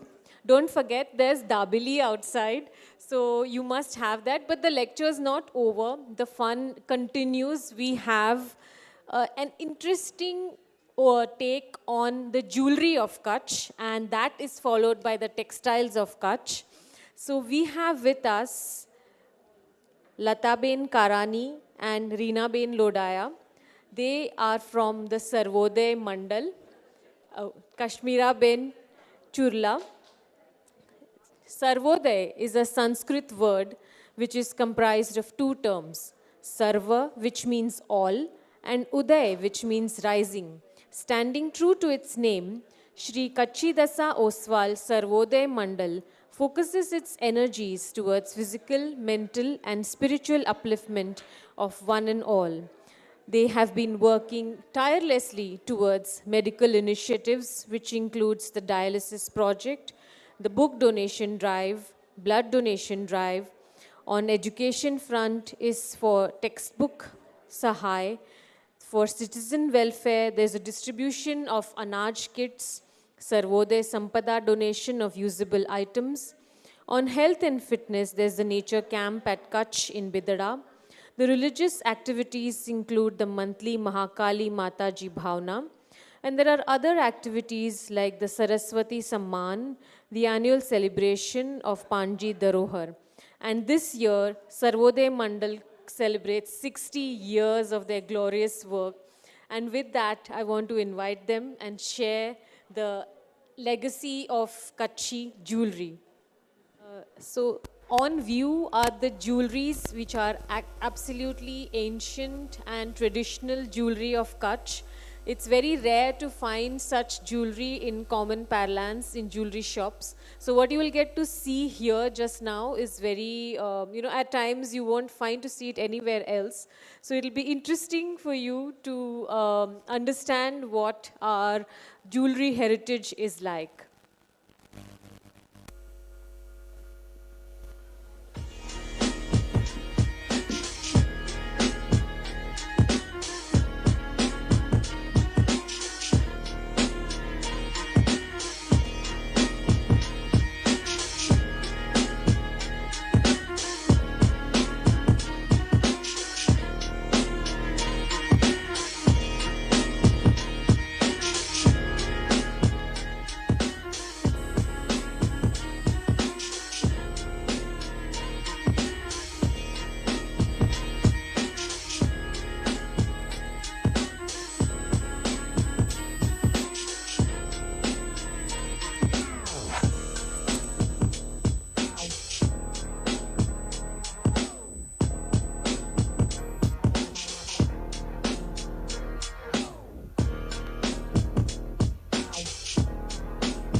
Thank you. जय जिनेंद्र, प्रणाम। ये कच्छ का कच्छी community का jewelleries है। कच्छ बहुत बड़ा है, बहुत सारे कम्युनिटीज़ है, उसमें ये कच्छी कम्युनिटी का है। और इसमें जो गोल्ड का यूज़ 8000 साल पहले से हो रहा है और अभी 7130 साल से ज्वेलरी के रूप में यूज़ हो रहा है। और इसका जो है गोल्ड इसलिए यूज़ होता था, एक तो लेती देती और विजडम, स्टेटस, लव, रिलेशनशिप, ये सब में गोल्ड, ज्वेलरी और गोल्ड सब यूज़ हो सकता था। और जो चंदन हार है उसका जो हिस्ट्री जो है, राम भगवान के शादी में कौशल्या माता ने सीता को पहनाया था चंदन हार, तब से चंदन हार चलित है। और चंदन हार जो है 150 ग्राम्स लेके 200 तोला, 300 तोला, बहुत सारे वजन से होता था। अब जैसे जैसे भाव बढ़ गया, अभी वो कम वजन में भी कर रहे हैं, जैसे 100 ग्राम्स, 150 ग्राम्स, 40 ग्राम्स ऐसे। जौहर जो है उसमें अनाज का एक वीट का बीट डिज़ाइन लिया हुआ है। और जो चंदन हार है उसमें फ्लावर्स है, बट मोगरे में मोगरे का कली है, दाड़म गोटा में दाड़म का बीज का डिज़ाइन है। मीन्स ऐसे नेचर के साथ कनेक्टेड ज्वेलरीज है, सब एनिमल्स है, फ्लावर है, पत्ते है।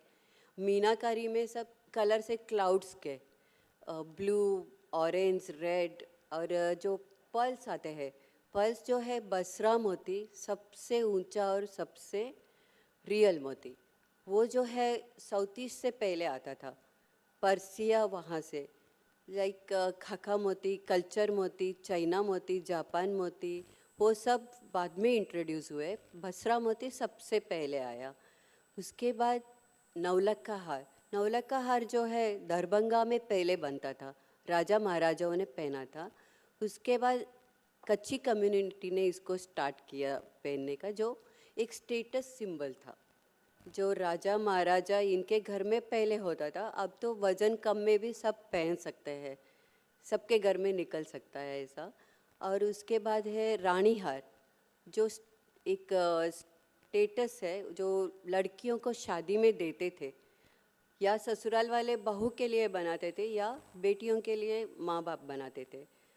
जैसे उससे एक उनका जो स्टेटस है, वो वेल्थ उनका कितना है, वो सब उसमें प्रेजेंट होता था।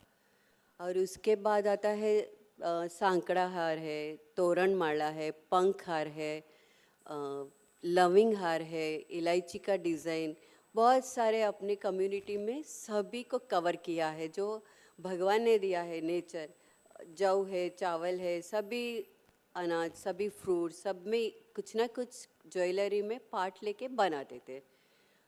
मोती, नवरत्न और डायमंड्स जो थे इंडिया के गोलकंडा में बहुत अच्छे बनते थे। खंबात अखात के अपने नवरत्न हार, सेमी प्रीसियस स्टोन, ये सब इंडिया में ही बनता था। हैदराबाद के पल्स अभी फेमस है। ये एक कच्छी ट्रेडिशन का जौहर, चंदन हार, तोरण माला, ये सब बहुत ही फेमस और 7000 सालों से चल रहे, ये सब चलित है।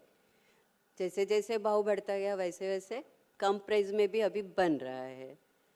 ये अपना हिस्ट्री है कच्छी कम्युनिटी का। ये सब ज्वेलरी ऑलमोस्ट सबके घर में कुछ ना कुछ तो निकल ही आता है, ऐसा सबके घर में रहता ही है। Thank you so much.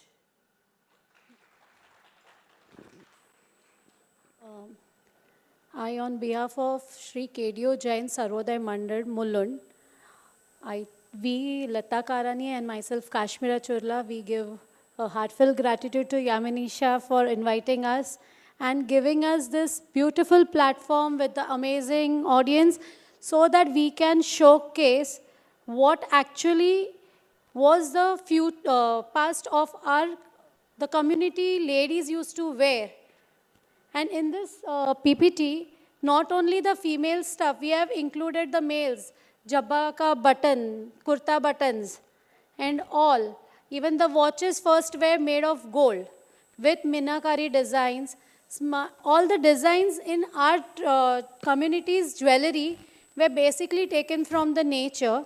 Some, like we say, Simora, in which it is a, it is basically a bangle which has, they are joined with the head of the lion. But Mogra, what she said, we has actually a bangle with everything, bud of a Mogra. So I just thank Yamini ji for giving us this platform and inviting us to showcase our tradition. Once again, thank you. Thank you.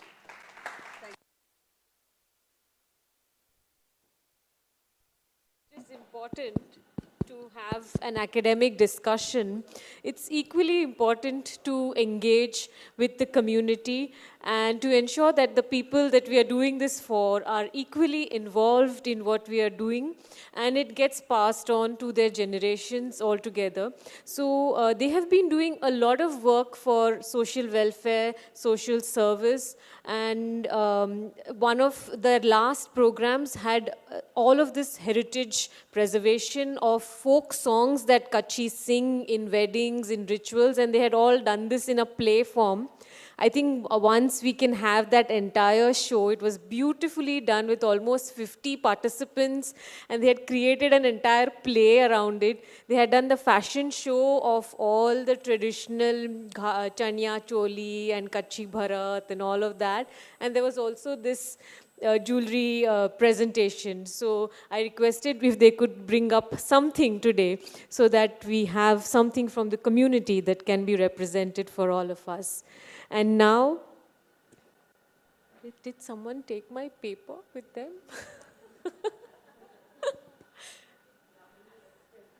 Okay, so Savitha, where is she? Every time I call someone, they have gone to the washroom. Yeah, no, even Shalini.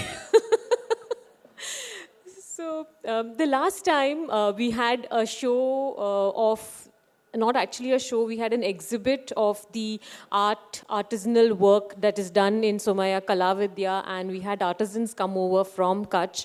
And the interesting thing after that 3-day exhibit was that there was one woman who had the courage to come up, and she actually spoke on the stage for the first time. All these artisans, when they arrived in Mumbai, they had sleepless nights because they had to face an audience. And here we are so happy that we could do this for them, that we had people from all across come over and listen to them and to give them this backing that they needed. They performed a beautiful folk band which they have created on their own, and they sat here and owned it, and they regaled the audience like no one other. So such has been the kind of awakening, a kind of going back, nostalgia that we are trying to do with Kachch. And with that, I hope Savitha should be here soon. Savitha is a person who works hard on textiles. She has this initiative called Anvaya, and through that she actually documents a whole lot of saris in their old form, new form, and how it's going on contemporary, and in what ways can we revive them, restore them. She works beautifully with all of these embroidery works, and till she comes here, I think since we have heard so beautifully about food, I'm going to connect food and embroidery with poetry. So, Savitha, you're late. Now I'm beginning my poem. Mud walls line her house, cooks with muddy water left for her by sand mafia. Her meal of coarse rice and watery dal is made on wood fire. Treks for miles on parched earth, dehydrated by sun. She swallows her spittle. Metallic demons replace muscle. Blankly offers a bowl of chai. So that's what the cuisine of Kachch is, and that's what Kurush spoke to us about, that it needs to have a whole lot of water, each of these meals. And before, I'm going to give you, I'm going to set the mood for what you have to say with a poem called Embroidered. An expressive puncture, a soof here, a chobario there, squatting outside hutments, resisting lonesome patriarchy, with giggles, needling, kneading, dying, tying, a pinch of taste, in sine waves, panoramic famine and polychromatic aesthetics, a not quite nominal warp and weft, yet total. Dilettantish bonhomie, an emotional anchor down long virile absences, intimacies of the weave, eternally salted mirage of the mind, unhinged. And with that, can we have Savitha Suri? Thank you all for calling me here, and it feels good to be back here because, in a sense, Somaiya feels like home because I teach at Somaiya Kala Vidya, so it feels a lot like home. I was also lucky that I'd seen the works of Jyoti Bhatt at the Museum of Art and Photography in Bangalore, which has a permanent exhibit of his photographs, and I can't tell you how much this documentation actually means to us today, and I'll come to that in some time. But I want to start with two things. One, I'm grateful that he spoke before me because he set the context to a lot of what I'm going to talk about today. There is a considerable overlap between what he spoke and what I will be talking about today. But I'll start with a little story. Y'all are familiar with the Sanjay Gandhi National Park?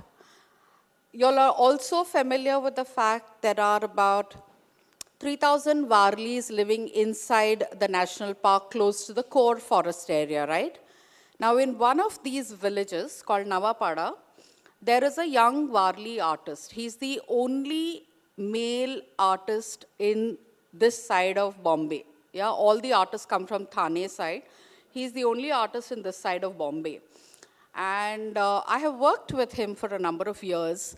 And I stay very close to the national park. So until a couple of years ago, I would spend at least 4-5 hours a week inside the forest with him wandering. And what I learned from him are too big to be listed out here, but he'd shown me a tree, which is a silk cotton tree. It looks like, you know, the fiber inside when you break the pod is silken fibers, white like cotton. And he broke that pod, and when he broke it, there was a white resin that came out. And he said, you know, this is the resin with which we trap birds to eat. And when we break the pod, it releases all this fibrous material, which is like silk, which we trap and use to make mattresses and pillows as stuffing. But also, when we leave some of them in the air, they are pollinating. Yeah? So he said, but that was not what was interesting. What was interesting is the lesson he brought out from that. He said, because life and death are two sides of a coin. What gives life will also give death. This is the entire life cycle that we go in. So what is born will die, sometimes by the same hands that gives birth to it. The act of breaking the pod kills one living being, but also allows for another to be generated at a point in time. Now, I want this thought to stay because my theme today, at least the topic that I chose to speak on, was on threads of resilience, which is the textiles of Kachch. And I will not be talking about the history of each of these textiles because that, I think, is for another day. There are other platforms, there are other ways of finding out about it. What I want to talk about today is how did these textiles actually evolve historically? What were the reasons that led to it? And where do we stand today? And the next 50 years, what are we looking at when we're thinking Kachch textiles? Which is why this documentation is incredibly important because a lot of what you see in those pictures is not what you will see in Kachch today. It's gone forever. Today, when you look at photographers going to Kachch, it's an incredibly curated setup. You have paid models coming from different communities. A community member will be the guide. Photographers will take their ultra-sophisticated lenses, go out. The shoots are planned. Lighting is perfect because everything's arranged for. They're wearing the right kind of accessories and clothes that will give them the India exotic look, not necessarily authentic Kachchhi. It just needs to look exotic India and somewhere some resemblance to Kachch. And these are the photographs that you will see out there on Instagram, social media, because everyone who owns a phone today is a photographer. Everyone who owns a digital camera is a professional photographer. There is a difference.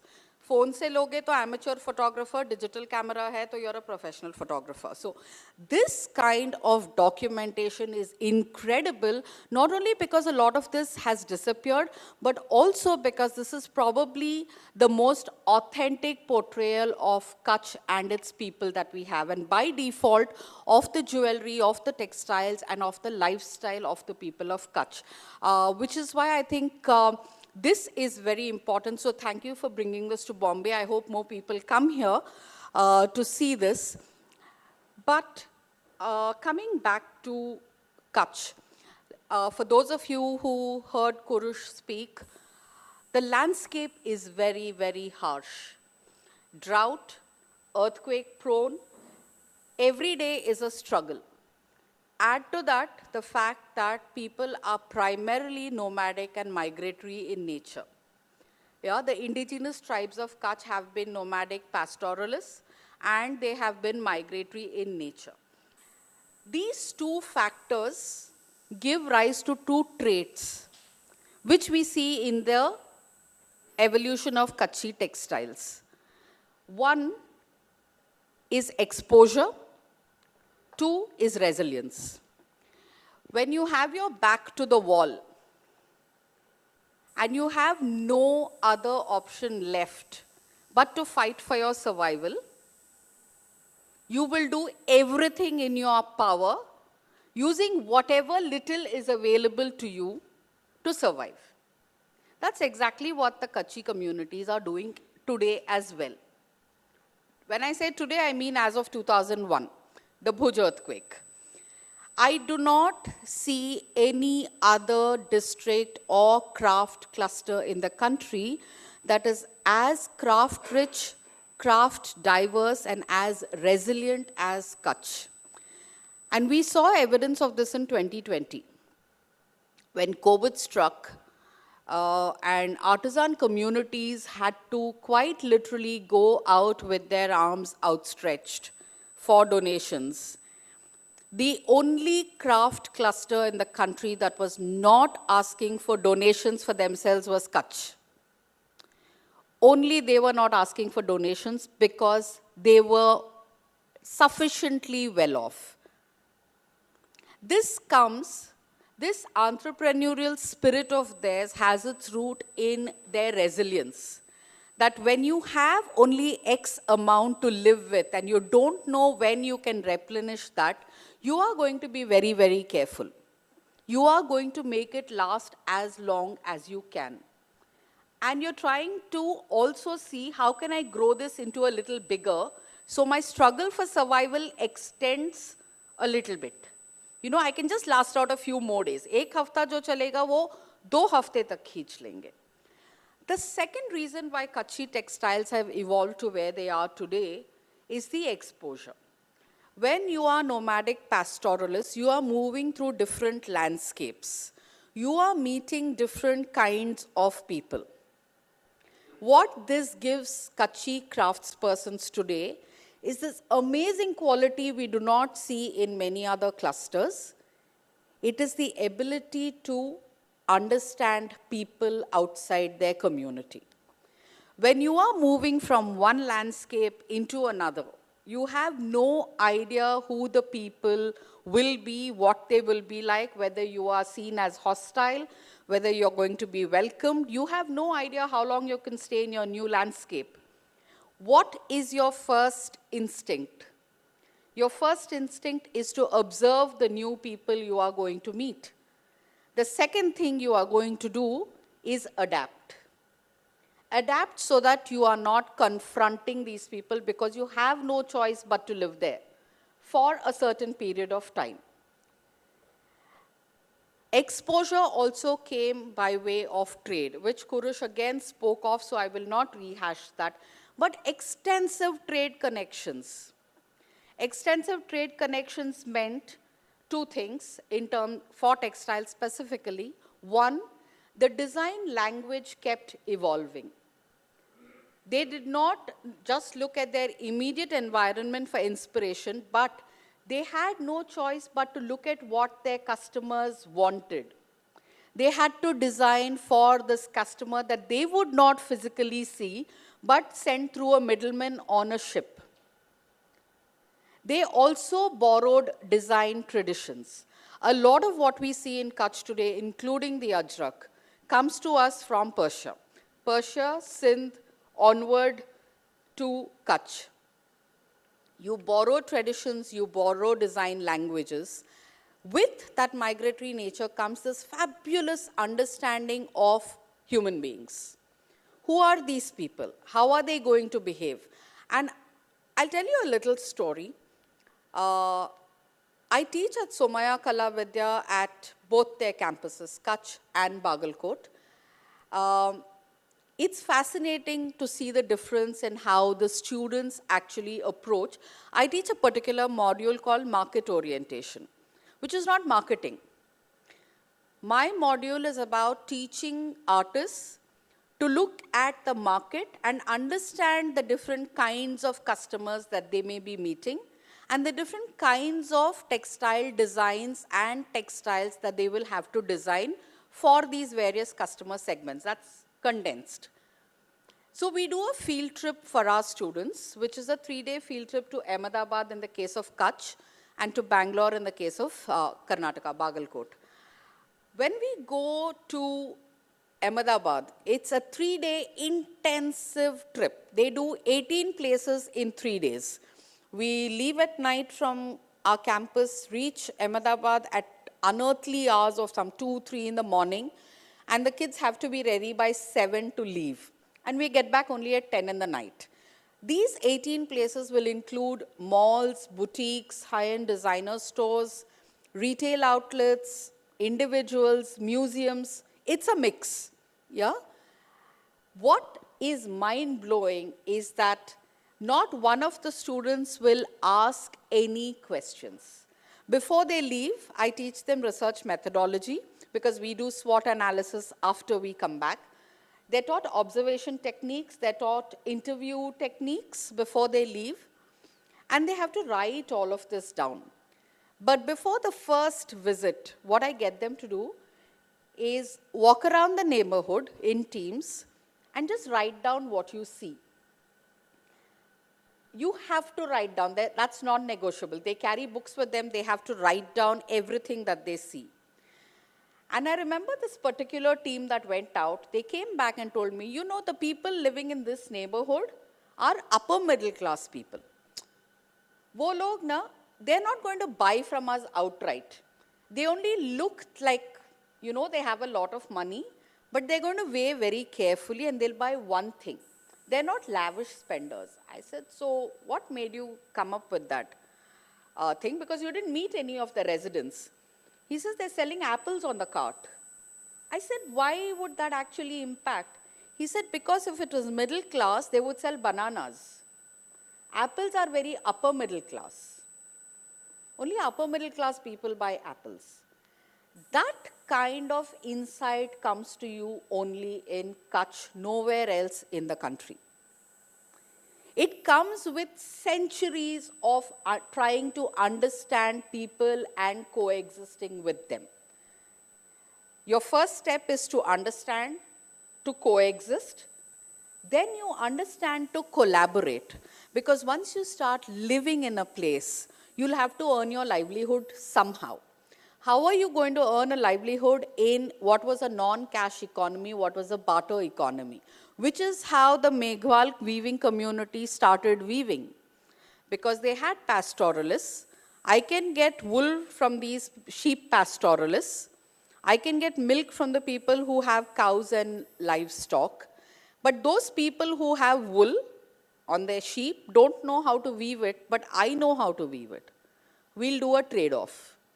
When your primary mode of earning a livelihood is barter, it will always be collaborative in nature, not competitive. You cannot afford being competitive. It has to be collaborative.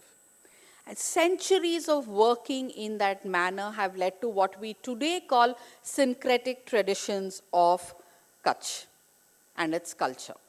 The sari that I'm wearing today is an interesting one because it's woven by a very young student who just graduated in December.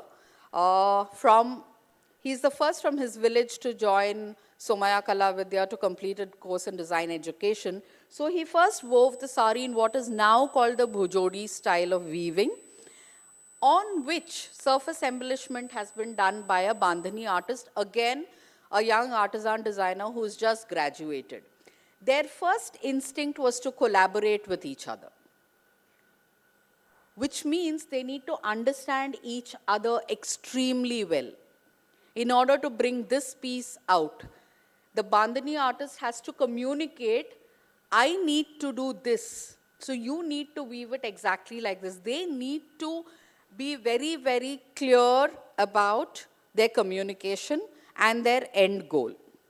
It's centuries of working like this that has led to something like this come very, very effortlessly. It is almost natural when you look at them in a classroom setting. And these are 16 to 22-year-olds. They're really, really young kids. They're not very old. But the thing with Kachch textiles is this, that years of exposure and international trade, and I say international trade because the oldest surviving textile fragments that we have from the region are the Fustat textiles that were found in Cairo.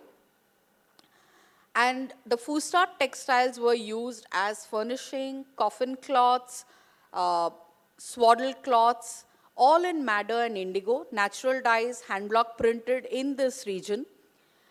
If you look at the textile scraps available today of the Fustat textiles, it is very rightly said that the cloth may tear, but the color will not fade. That is a tribute to the mordanting skills of the dyers in Gujarat, Kachch. Kachch specifically because of hand block printing. If a tradition of, say, the most common example you see of Kachch textiles, it starts with the priest king of Mohenjo-daro. The trefoil pattern on the shawl is believed to be ajrak. The kakad motif or the cloud motif of ajrak is supposed to be on the shawl of the priest king, the bust of the priest king of Mohenjo-daro, which is something we study in school as well. That picture is embedded in our consciousness. If an association goes back that far, and it lasts even today, it's a living tradition.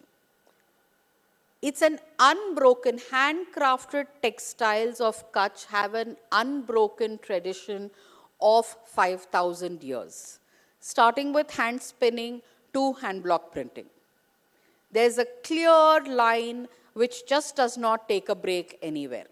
It changes form, it evolves, but the tradition itself continues. It may have gotten better with time. They may be experimenting a whole lot more, but it's still an unbroken tradition. How did that unbroken tradition actually come about? It came about because of these 16 to 22-year-olds. Kachch is again the only craft cluster in the country where child labor laws are for the books. Because child labor laws do not apply to craft. It's as simple as that. Much as our policymakers would like us to believe that putting a 7-year-old at the loom is child labor, nothing could be further from the truth. Handcrafted traditions survive only if you learn from a very young age. So today in Kachch, you can go to school, you can go to college, you can do what you want, but when you're done with that, you have to come to the workshop. You have to put in a few hours at the loom, at the studio, at the workshop. you also have to help in running the business. I think this is what makes Kachch very different from every other cluster in the country. A, you catch them young. 2, you teach them business. Years of trying to be resilient and surviving has made these people excellent entrepreneurs. They're very, very good at negotiation skills. They're very good at instinctively knowing what price point a particular textile will go at. They're very, very confident. It's become muscle memory and natural today, but it has been nurtured over centuries in order for it to become second nature to them. So again, another example coming in from Somaiya Vidya. There was this weaver, the same kid who did the sari. He had a mulberry silk dupatta in Kora, and he priced it at 32,000. And there was also a sari priced at the same thing. And I put both, and I said, why are you pricing both at the same, and do you think you can sell a dupatta at 32,000? He didn't miss a beat, he said yes. And I said, why are you so confident? He said, because of the work. And I said, that's fair. And he said, because I know I can convince the customer. And I said, and how will you find out who's going to buy it? He said, dekh ke mujhe pata chal jayega, are they going to buy it or no? He sold the dupatta. He sold the dupatta at 32,000. Kachchhi craftsperson make for very good entrepreneurs because of these reasons. Centuries of exposure to trade, to diverse communities having to coexist and collaborate, inbuilt resilience that has come over the centuries, which brings about a lot of people skills that we don't always pay attention to. Good business people are those who know how to read the room, read the market, read the customer. I just want you all to reflect on shops that you keep going back to buy. It's because you've built a relationship with them. That shopkeeper probably knows your grandparents, your parents, you and your kids. And he keeps track. Did your kid finish college? How is he doing in XYZ place? Like I have a chap who sells steel utensils in my neighborhood. And I've known him for about 20 plus years now. And not too much bought, but it's just something that I keep going to. And when my kid moved abroad, the first thing he looked up was, okay, this is the country your kid is in. These are the kind of stoves they have, and these are the kind of utensils he will need. We didn't buy them, but the fact that he was willing to do that.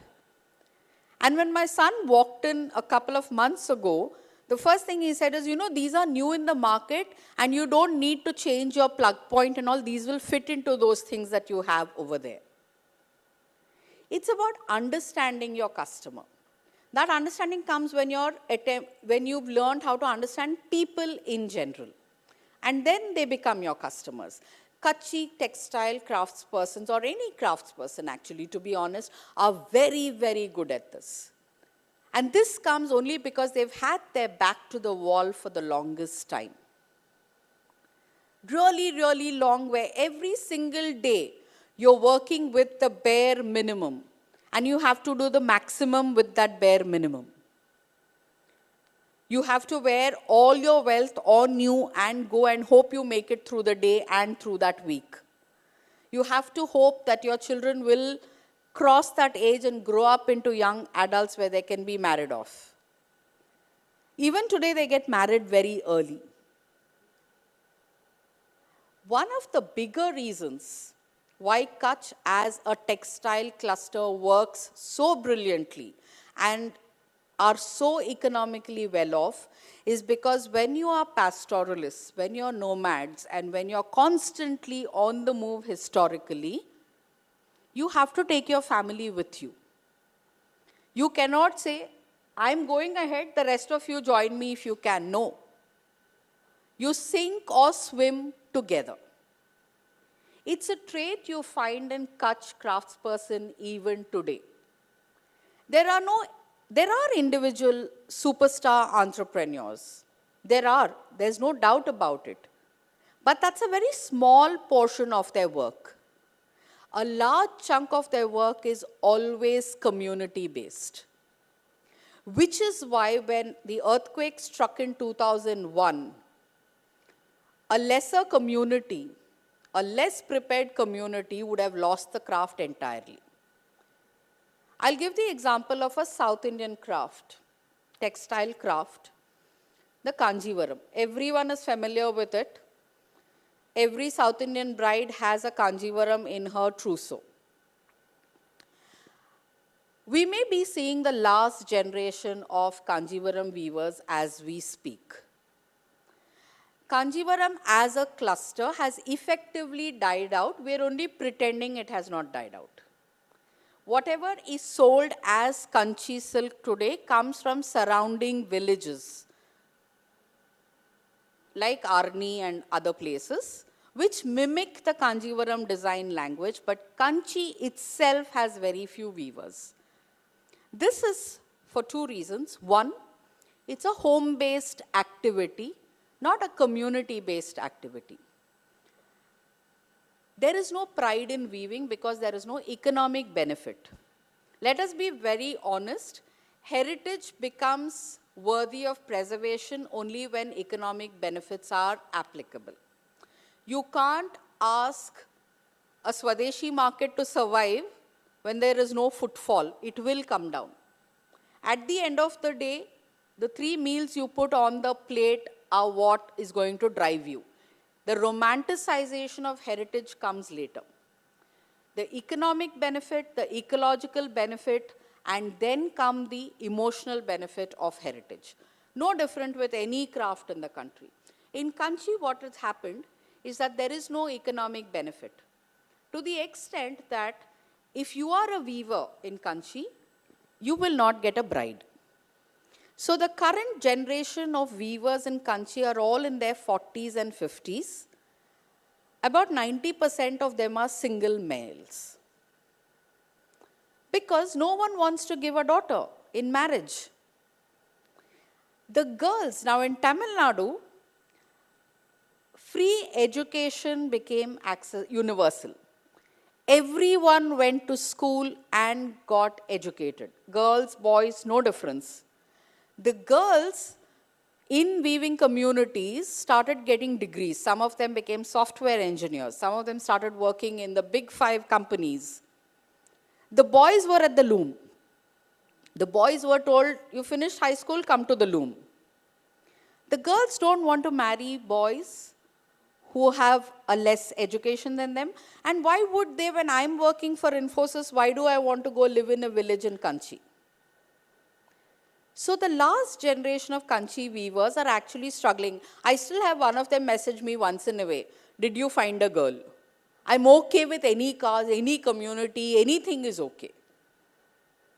But I can't, the lineage cannot die with me. The craft cannot die with me. You won't see this happening in Kachch.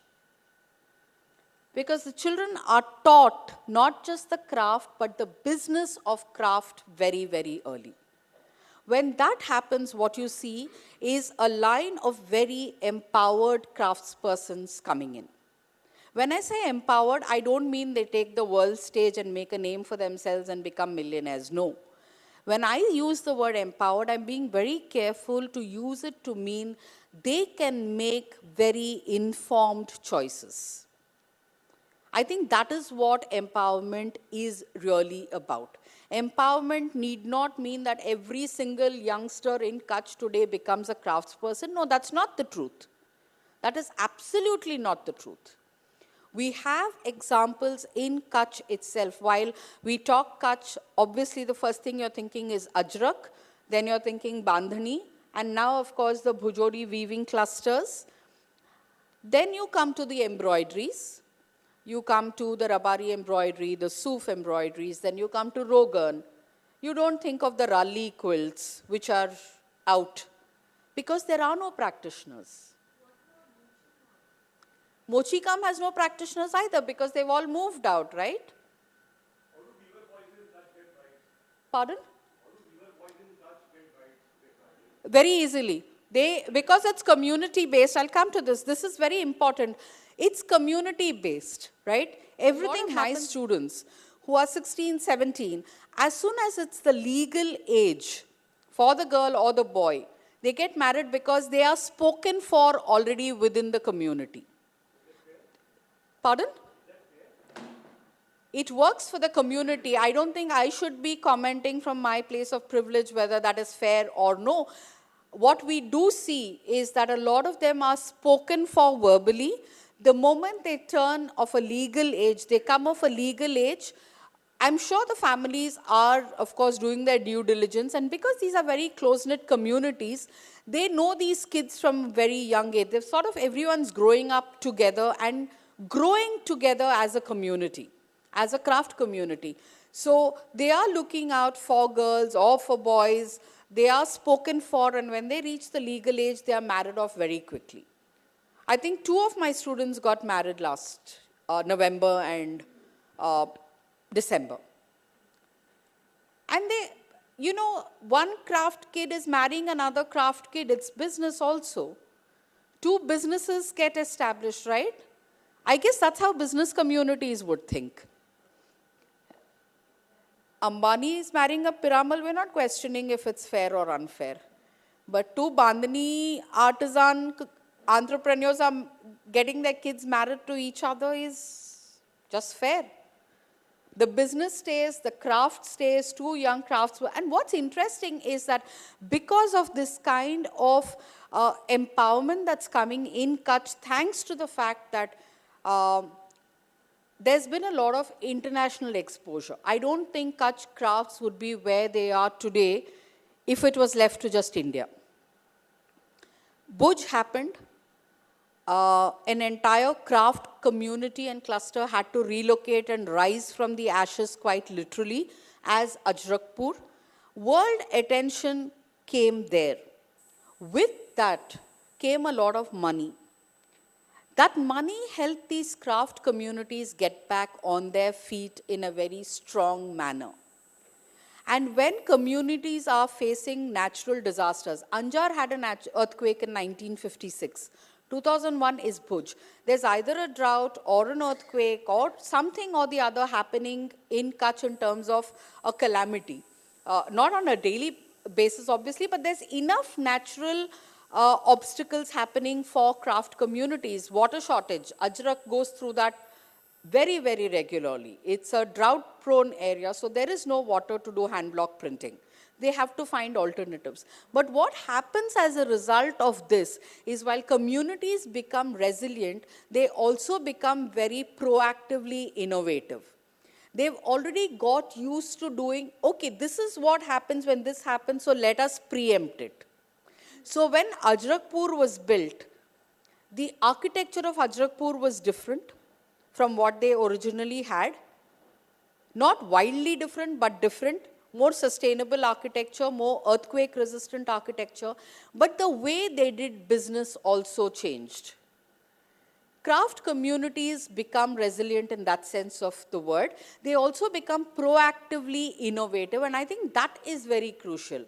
When you're innovative in retrospect, it brings no real benefit to the community. But when you're proactively innovative, when you're able to see ahead of the curve and say, okay, that's where it's going to land, so let me be ahead on that curve, so I will get the first mover advantage, then you reap the benefits. And when you reap the benefits, what happens is there's a lot of empowerment that happens socially as well. And a lot of girls in Kachch have always been working on the craft behind the scenes, like the bandhani, the tie and dye. They do a lot of the bobbin work also. Women play a huge role in the value chain of handicraft. They are, even in Kanchipuram, but bobbin making.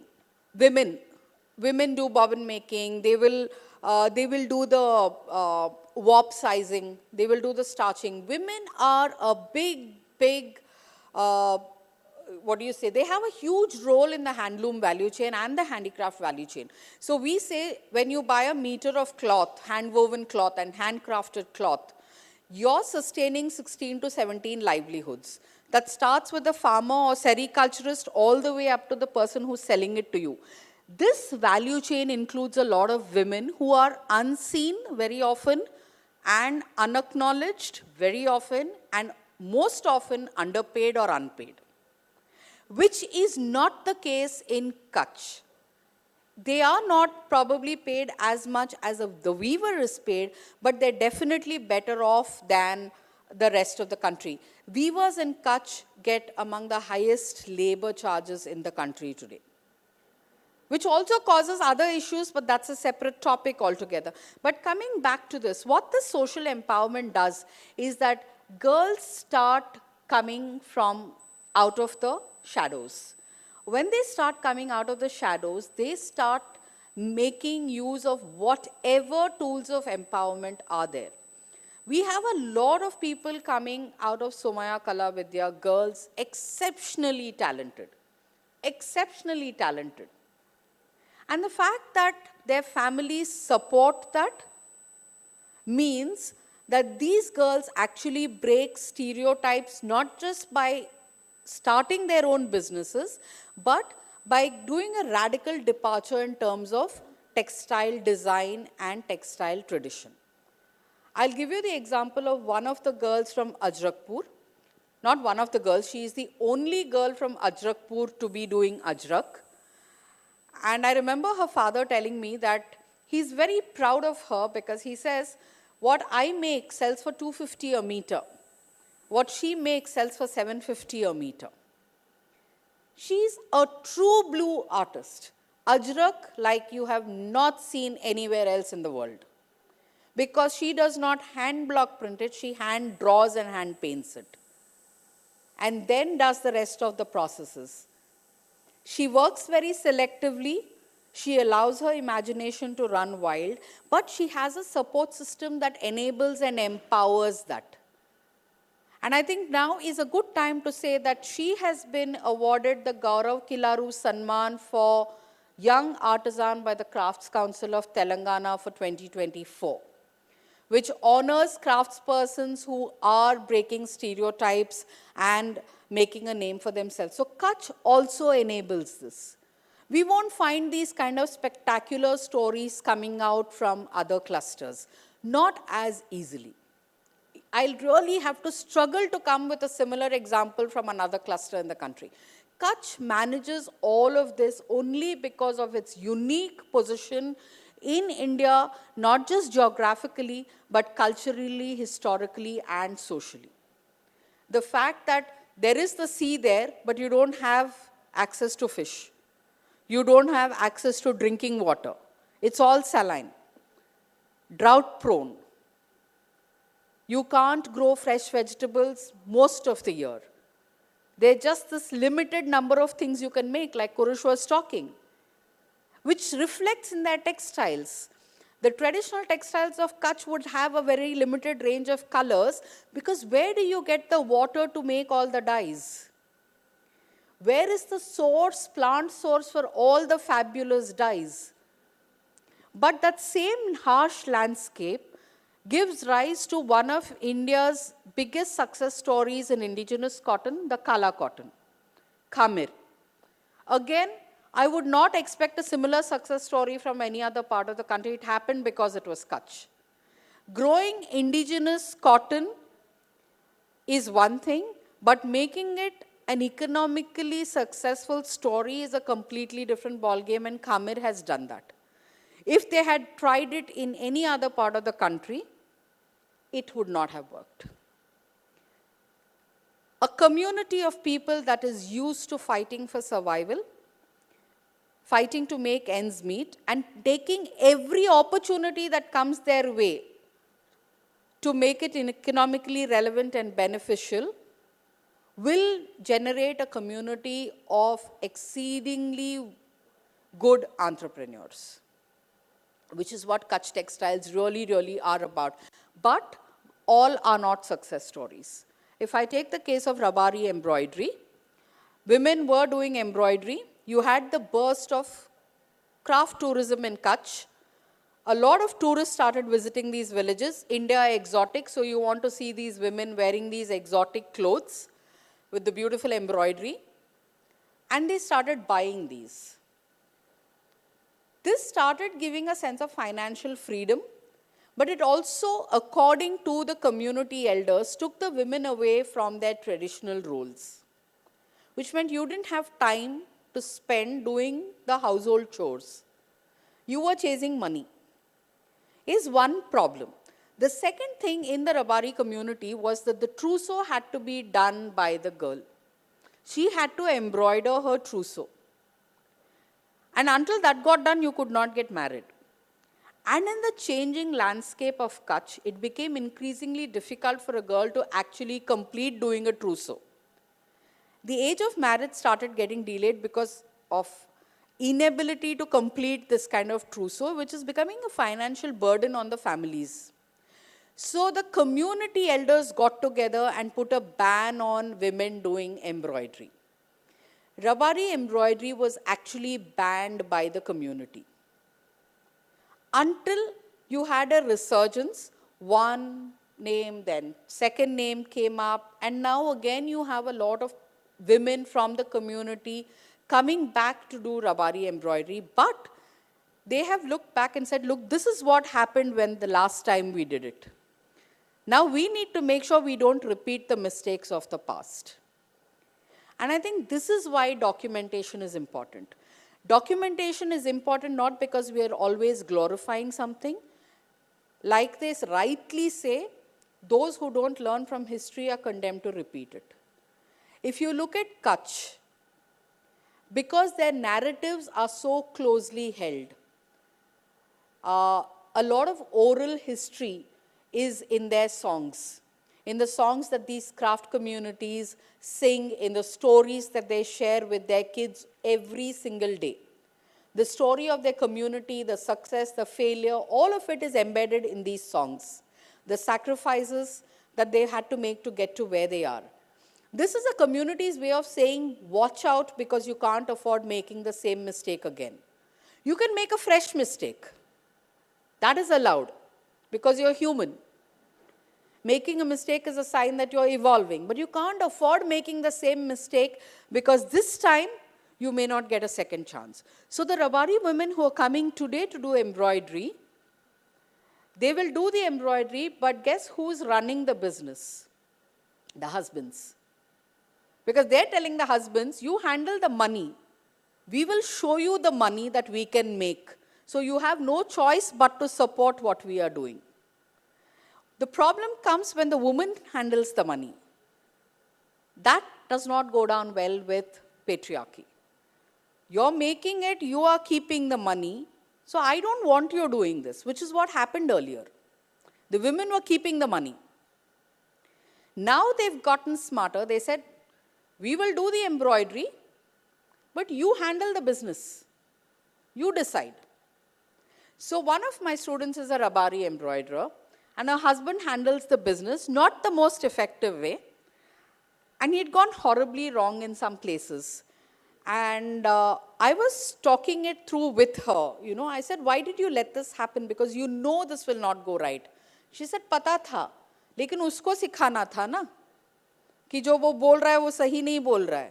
So let him learn the lesson. When he sees that I have lost out because of his mistake, he will not make it again. Very confident. After he went back from the exhibition, a week later, he picked up the phone and called me and he said, इस बार आप आएंगे तो एक दिन घर पे आएंगे क्या, मुझे वो थोड़ा समझना था. मैंने गलती कर. I made a mistake in the pricing. So because of me, her hard work went waste. I think that's a smart move by the Rabari women. You learn from the mistakes you made earlier, and now you're going to do clear division of labor. I will do the work, you take responsibility for the money. When the man sees the money coming in, he's more likely to support the wife in her endeavor. Which is very different in the case of Rogan. Rogan, I think, is a textile craft that has been subject to gatekeeping to a large extent. Just two families doing it, the same names, it will not go out of that. Very closely guarded, it did not get out of that. And for a long time, it suffered because of that gatekeeping.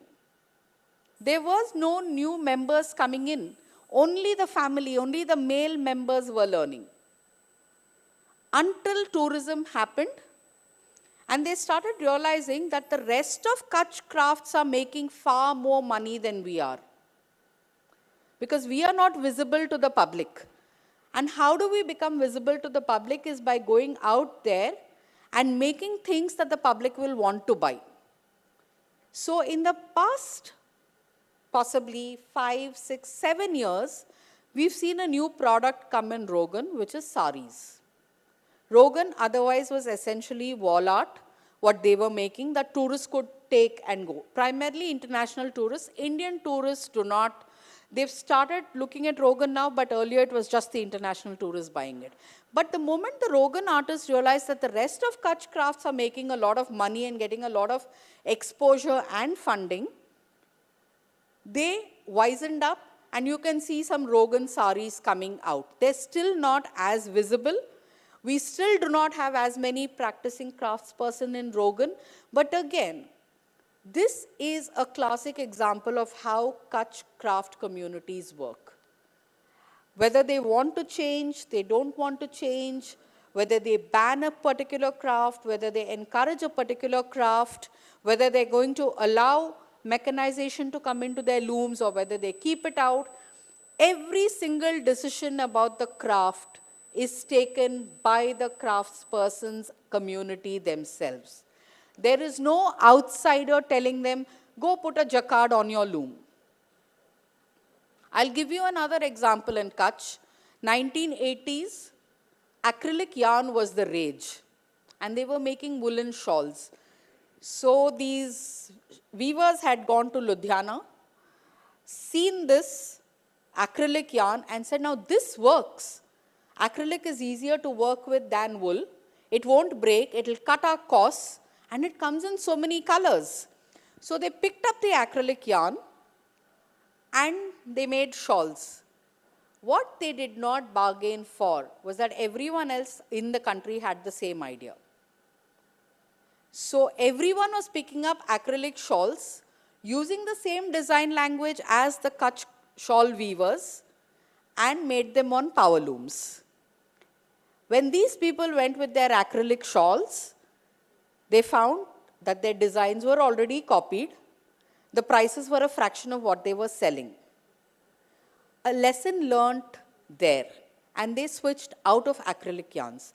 Now here's the interesting story. This was the 1980s. Cut to 2020, 2021, acrylic yarn has come back into Kachch. Big time. Big time, it's back on the looms. The next 2 years will be interesting because we will know by then how are the craftspersons now going to handle acrylic yarn. They failed once. They waited for 40 years before bringing acrylic yarn back. Now we're going to see what lessons they've learned from the 80s and how they're going to adapt. Kachch craft communities really are a unique study and the only kind in the country. You will not get this elsewhere. Their food, everything about them is unique, but as someone working in the craft space, the need to document what they are doing is very urgent and very critical, because I think it has lessons for the rest of the country. More important than that, it has lessons for Kachchi craftspersons themselves, because if craft is a living tradition, every craft has a life cycle. What is born will die. Your resilience can become complacency. It can become arrogance, and you need to be very aware of that. Your exposure can become overexposure, and there's a very fine line. Ajrak, for instance, I think faces this dilemma today. There is the traditional hand block printed ajrak, And you have the screen printed version and the digital printed version, and the lay customer does not know the difference between these three. Part one of the problem. Part two of the problem, the demand for ajrak has gone up so much because of the exposure that supply cannot meet demand if everything is hand block printed. So a lot of craftsperson will also have screen printing units alongside the hand block printing units. While ajrak got the GI tag last year, it's going to be interesting to see how does their own community of craftsperson handle this very, very tricky path of keeping the integrity of the craft alive. Because now you're overexposed. When you see too much of something, you don't want it.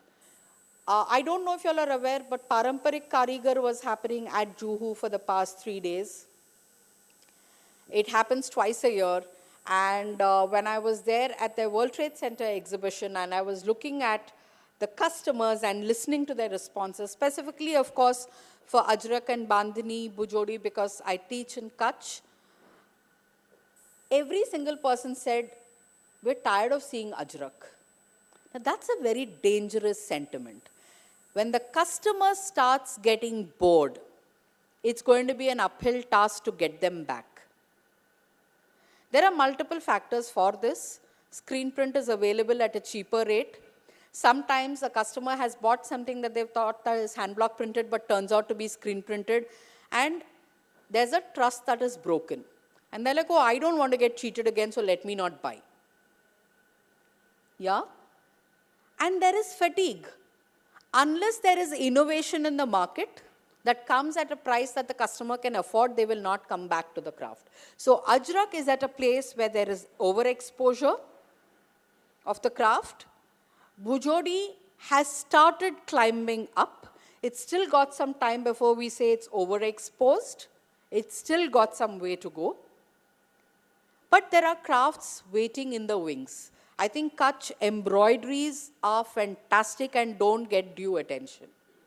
But we have such few practitioners because embroidery is a skill that is passed down generation to generation through the women, not the men. And the women were primarily doing it for themselves. They were not doing it for the outsiders.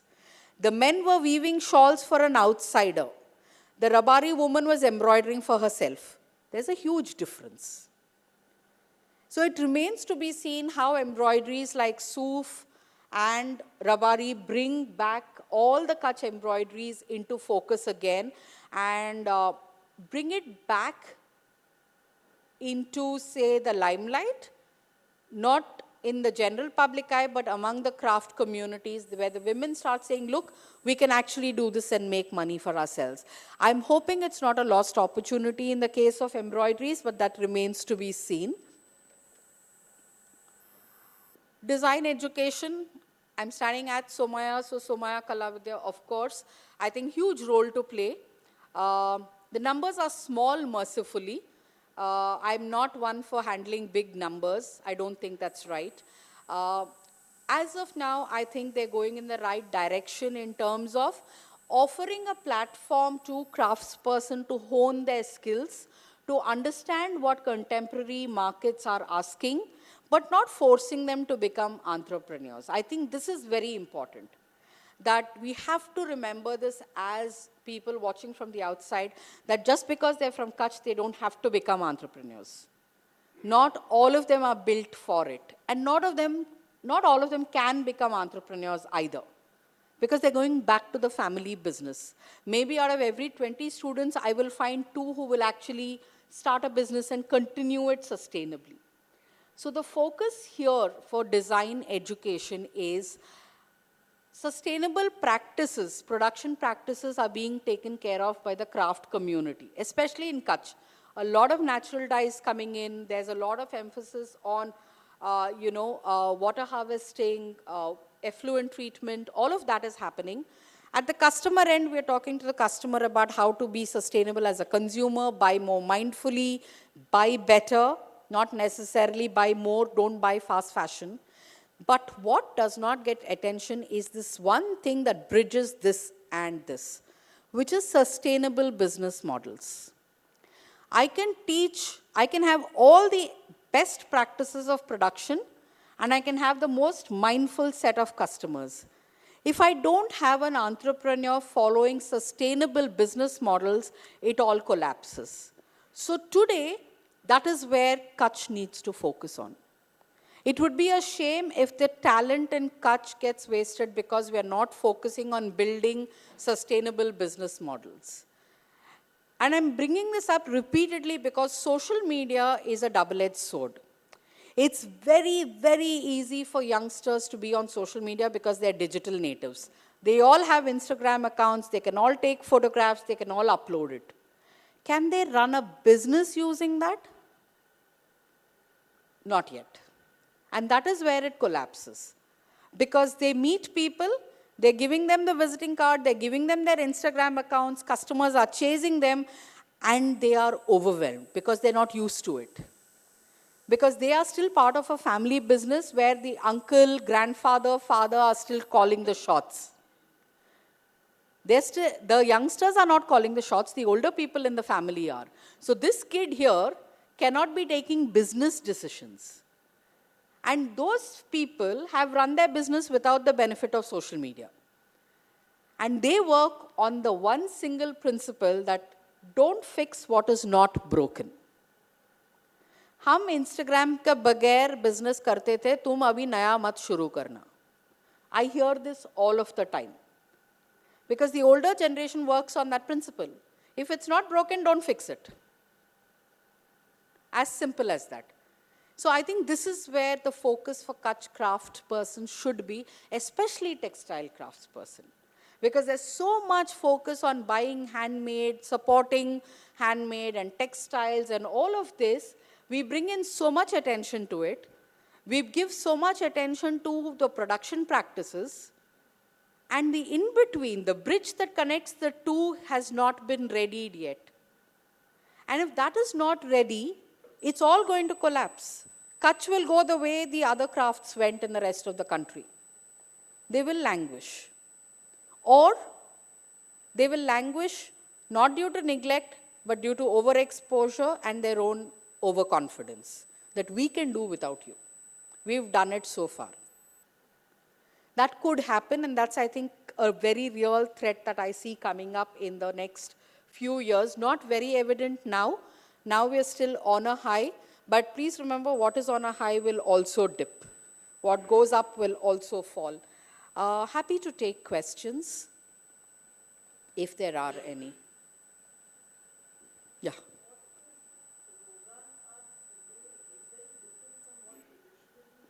Yes. Do the traditional. No. And I think this is where it becomes really sad because, I have this little hypothesis I work with generally as a social anthropologist. Society goes through a reset every 150 years. And the direction in which it moves can be very different from what we imagine it to be. I'll give you an example. Like that little kid over there, 5th photograph. She's no more there, and it's not even 50 years. 50, 60 years, not there. If I show you a photograph from Kachch about, say, 15 years ago, you won't find those people today. The rate of change in Kachch has become very rapid. What happens, and this is the flip side of exposure that I keep talking about, is when tourists started coming in, and you found that there's a demand for the craft coming from these people who are willing to pay big money, you are going to do two things. Either of these two things. And that will determine which direction your craft goes in. One response could be that I'm aware that you are going to pay for my art and you're willing to wait. So I will create the finest form of art that there is for you and extract that value from you, monetary value. Yeah? Or I will do another thing. I will compromise. I will say, oh, they're willing to spend $100 on this piece. But they don't know the difference between what it used to be and what I'm going to give them now. So I'm going to call it an innovation, and I'm going to sell it. And I will take a price for my innovation. My markup is for my innovation. So the original craft gets pushed down, and this innovation starts coming up. Like they say, a lie told 100 times becomes the truth. That becomes the truth, and that becomes the original Rogan. So today, if you show someone Rogan from 100 years ago, they'll say, "Nee, this is not Rogan. Traditional Rogan is done by this family in Nirona. You go see, I have a piece from them, which I bought 10 years ago." Right? It's going to happen in every craft. What is the craftsperson's response to this situation determines which direction it will go. So today, it may be impossible to get back to the original Rogan art because there are no practitioners. What we do have is hopefully a visual documentation of what it used to be like. And how do I get that visual documentation? Either through old photographs, through museum collections if there are any. 3, through visual depictions like in paintings. And this is where I want to again bring back the focus on visual documentation, the kind that Jyoti Bhatt is known for. And I keep saying the most authentic version of it. When you look at that picture, you know that's exactly what that girl wore at that point in time, and that's what girls like her wore. If I saw a painting, I would be able to extract details of the craft used in that painting. Mughal paintings, I look at it and say, oh, that is a muslin. Or that was an ashavali. That is a tapestry weave.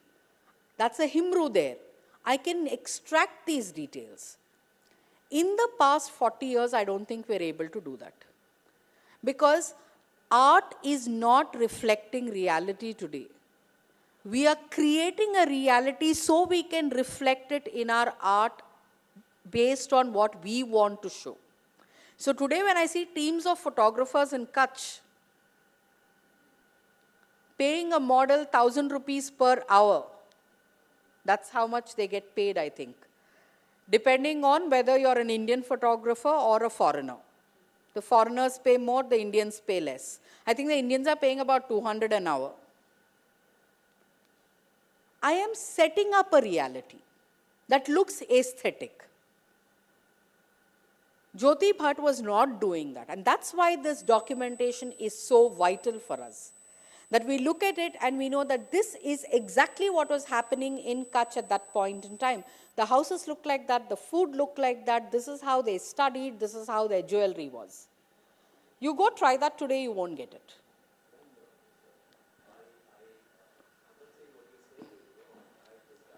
Yeah.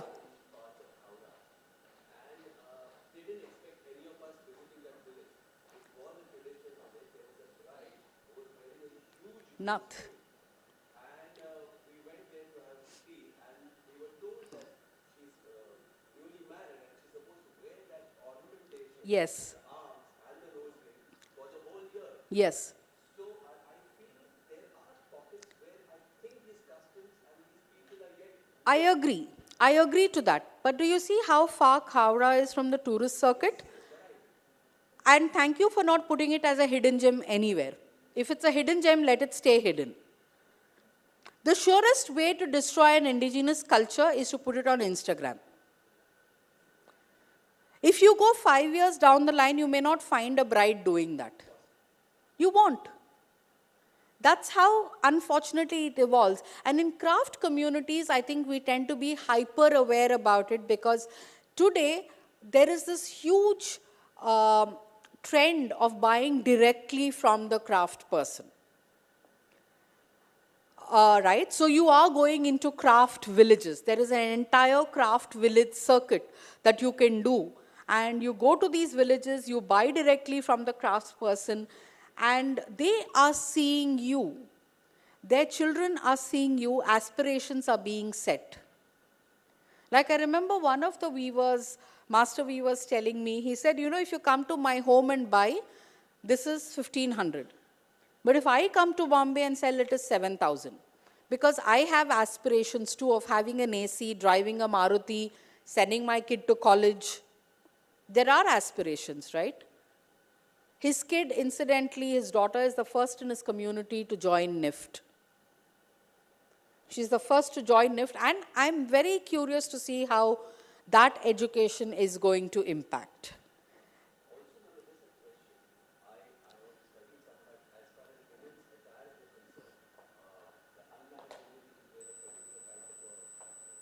Yes.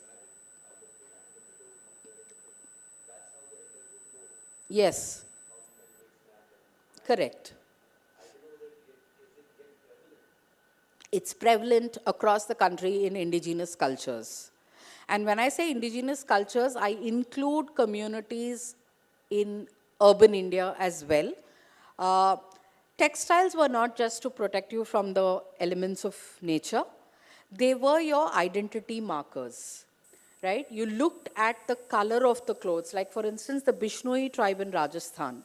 If you looked at a woman's feet, you knew that she was married, how many sons she had, how early was she widowed, how long has she been widowed for, because her jewelry, her tattoos, and the border of her skirt would give you that information. I'll give you a very simple example, even simpler example than that. There is the community of East Indian Christians in Bombay. Khotachi Wadi, Vasai is the Kolis, you have Gorai, Manor, Dharavi, etc. The bride would wear a red sari, the lugra. Yeah? A new widow would wear a blue. If you've been widowed for very long, you would wear a purple. There's an interesting textile that they have, which they wear on the third day of marriage. So she gets married, goes back to her mother's house, and her in-laws come to pick her up. And she gets married in a red lugra, and she comes out of her maternal home into her marital home wearing a lugra that is called Sonkari lugra. Sonkari lugra was green and red. Red is a symbol of fertility. In all agrarian communities, red is a symbol of fertility. She adds green to her lugra to show that I'm bringing not just fertility, but I will bring progress and prosperity into my marital home. Because I turned adolescent in my mother's house, now I'm going to bear your children, but I will also bring progress and prosperity, hence the green. She wears green bangles and a green and red sari when she goes to her marital home. So there are 4 saris. Same with the Kunbis of Goa. Red to get married in, blue as a new widow, purple as a senior citizen widow. So every indigenous community in the country is defined by its textiles. Yeah, it is. Kachch also. Kachch is no different.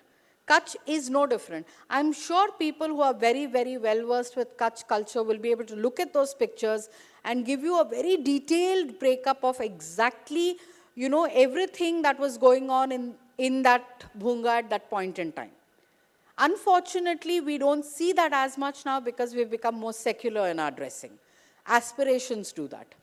And change. This is part of the change. You can't always fight that. So the best thing you can do is try and understand the process of change. So you're just better prepared. And in my case, and in the case of people like me, we are just looking at the lens of how do we actually preserve this information. That this used to be this way once upon a time.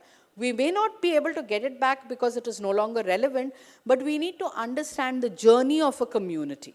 And that's very important. Whether the change was forced on them, whether the change was something that they chose to, I think those are very critical markers in the journey of things. That will also determine the direction in which craft communities go in Kachch. Is it going to be a change that we have brought upon, or is it change that they have chosen by themselves?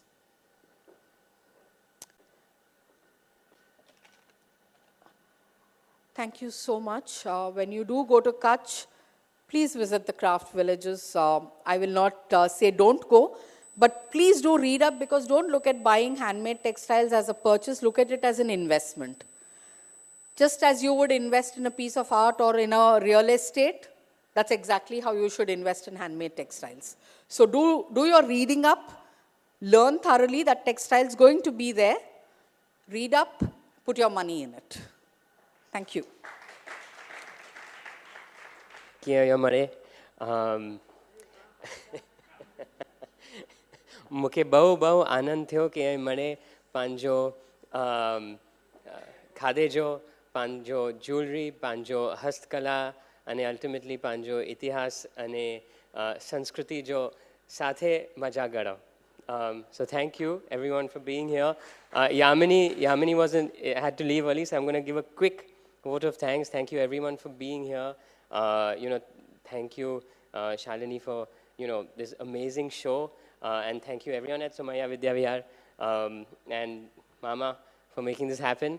I wanted to say a couple of things. When we were thinking about the programming of this show, rather than starting to talk about an art practice, we thought, why don't we start talking about the subject? The subject is Kachch, which is why now we should call it the Kachch. I thought, why don't we?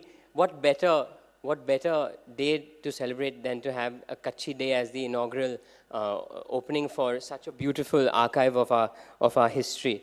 So in context, this is an educative show. At Vidyavihar, we're using art as an excuse to educate. It's a beautiful opportunity for us to learn about ourselves and about our past. So this is why we did Kachchhi Day. Today we learned about the ghee pot, the coin jewelry, the threads of resilience. I think just for more context, art cannot sit on walls. It has to speak to us and not at us. Now that we've gotten this context, I'd love, for everyone to hear the whispers of the show.